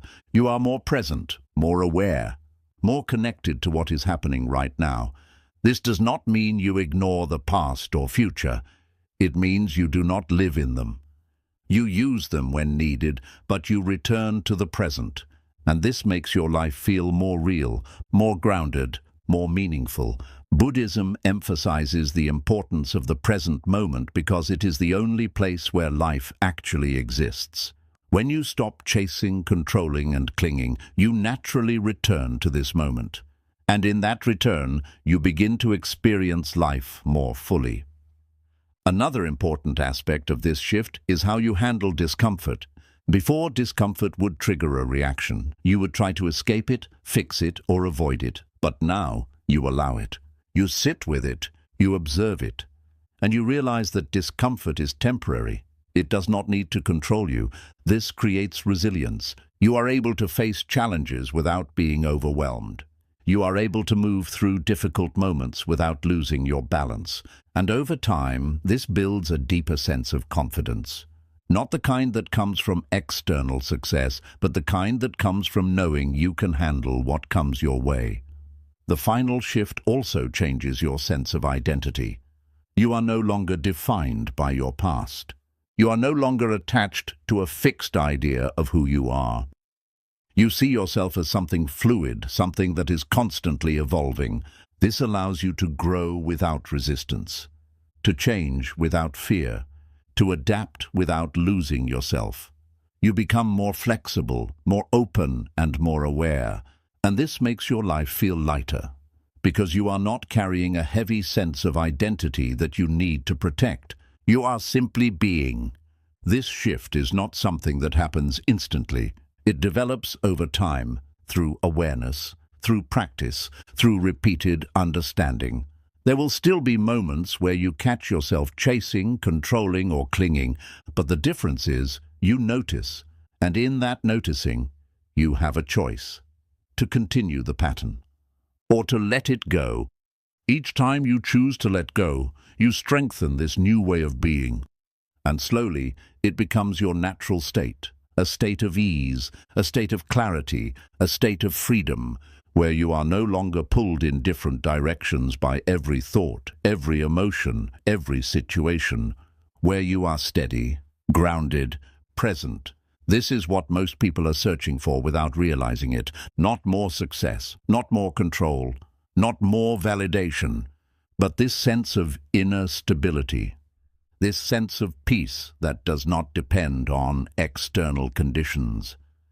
So if you want to move toward this shift, start with awareness. Notice when you are chasing. Notice when you are trying to control. Notice when you are clinging.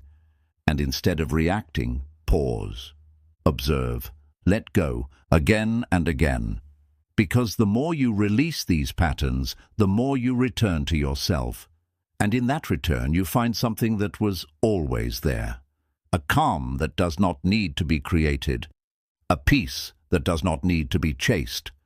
A life that does not need to be controlled. You simply experience it as it is, and that is the final shift, where you are no longer trying to force life into something it is not, where you are no longer fighting what is, where you are no longer holding on to what is already changing.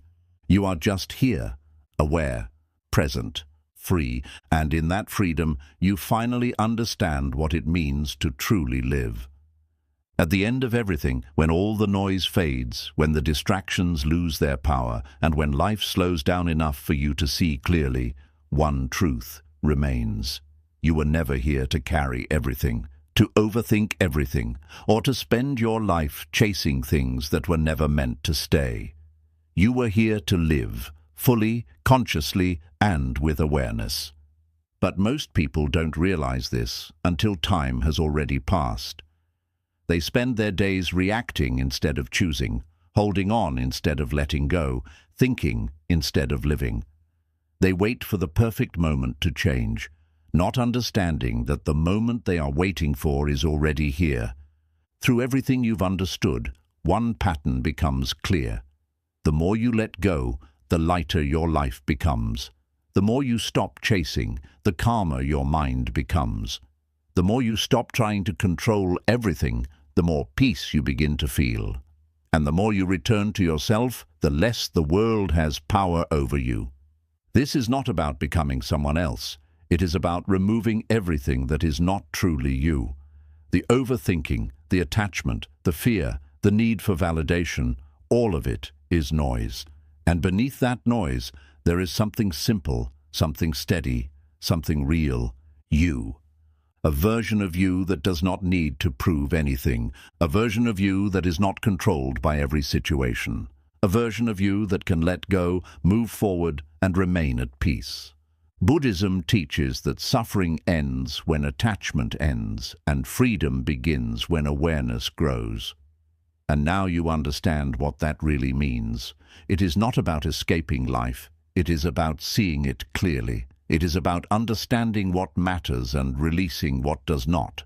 So from this moment forward, live differently. Let go of people who drain your energy. Let go of problems you cannot control. Let go of thoughts that only create stress.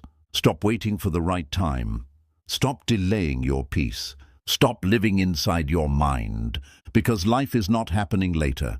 It is happening now, every breath you take. Every moment you experience, every choice you make. This is your life, and one day it will end. Not to create fear, but to create awareness. So don't waste it. Don't waste it on overthinking. Don't waste it on attachment. Don't waste it trying to hold on to things that are meant to change. Instead, live in a way where nothing feels wasted. Be present. Be aware. Be free. Because the moment you stop chasing, stop controlling, and finally let go, you realize something powerful. You were never missing anything.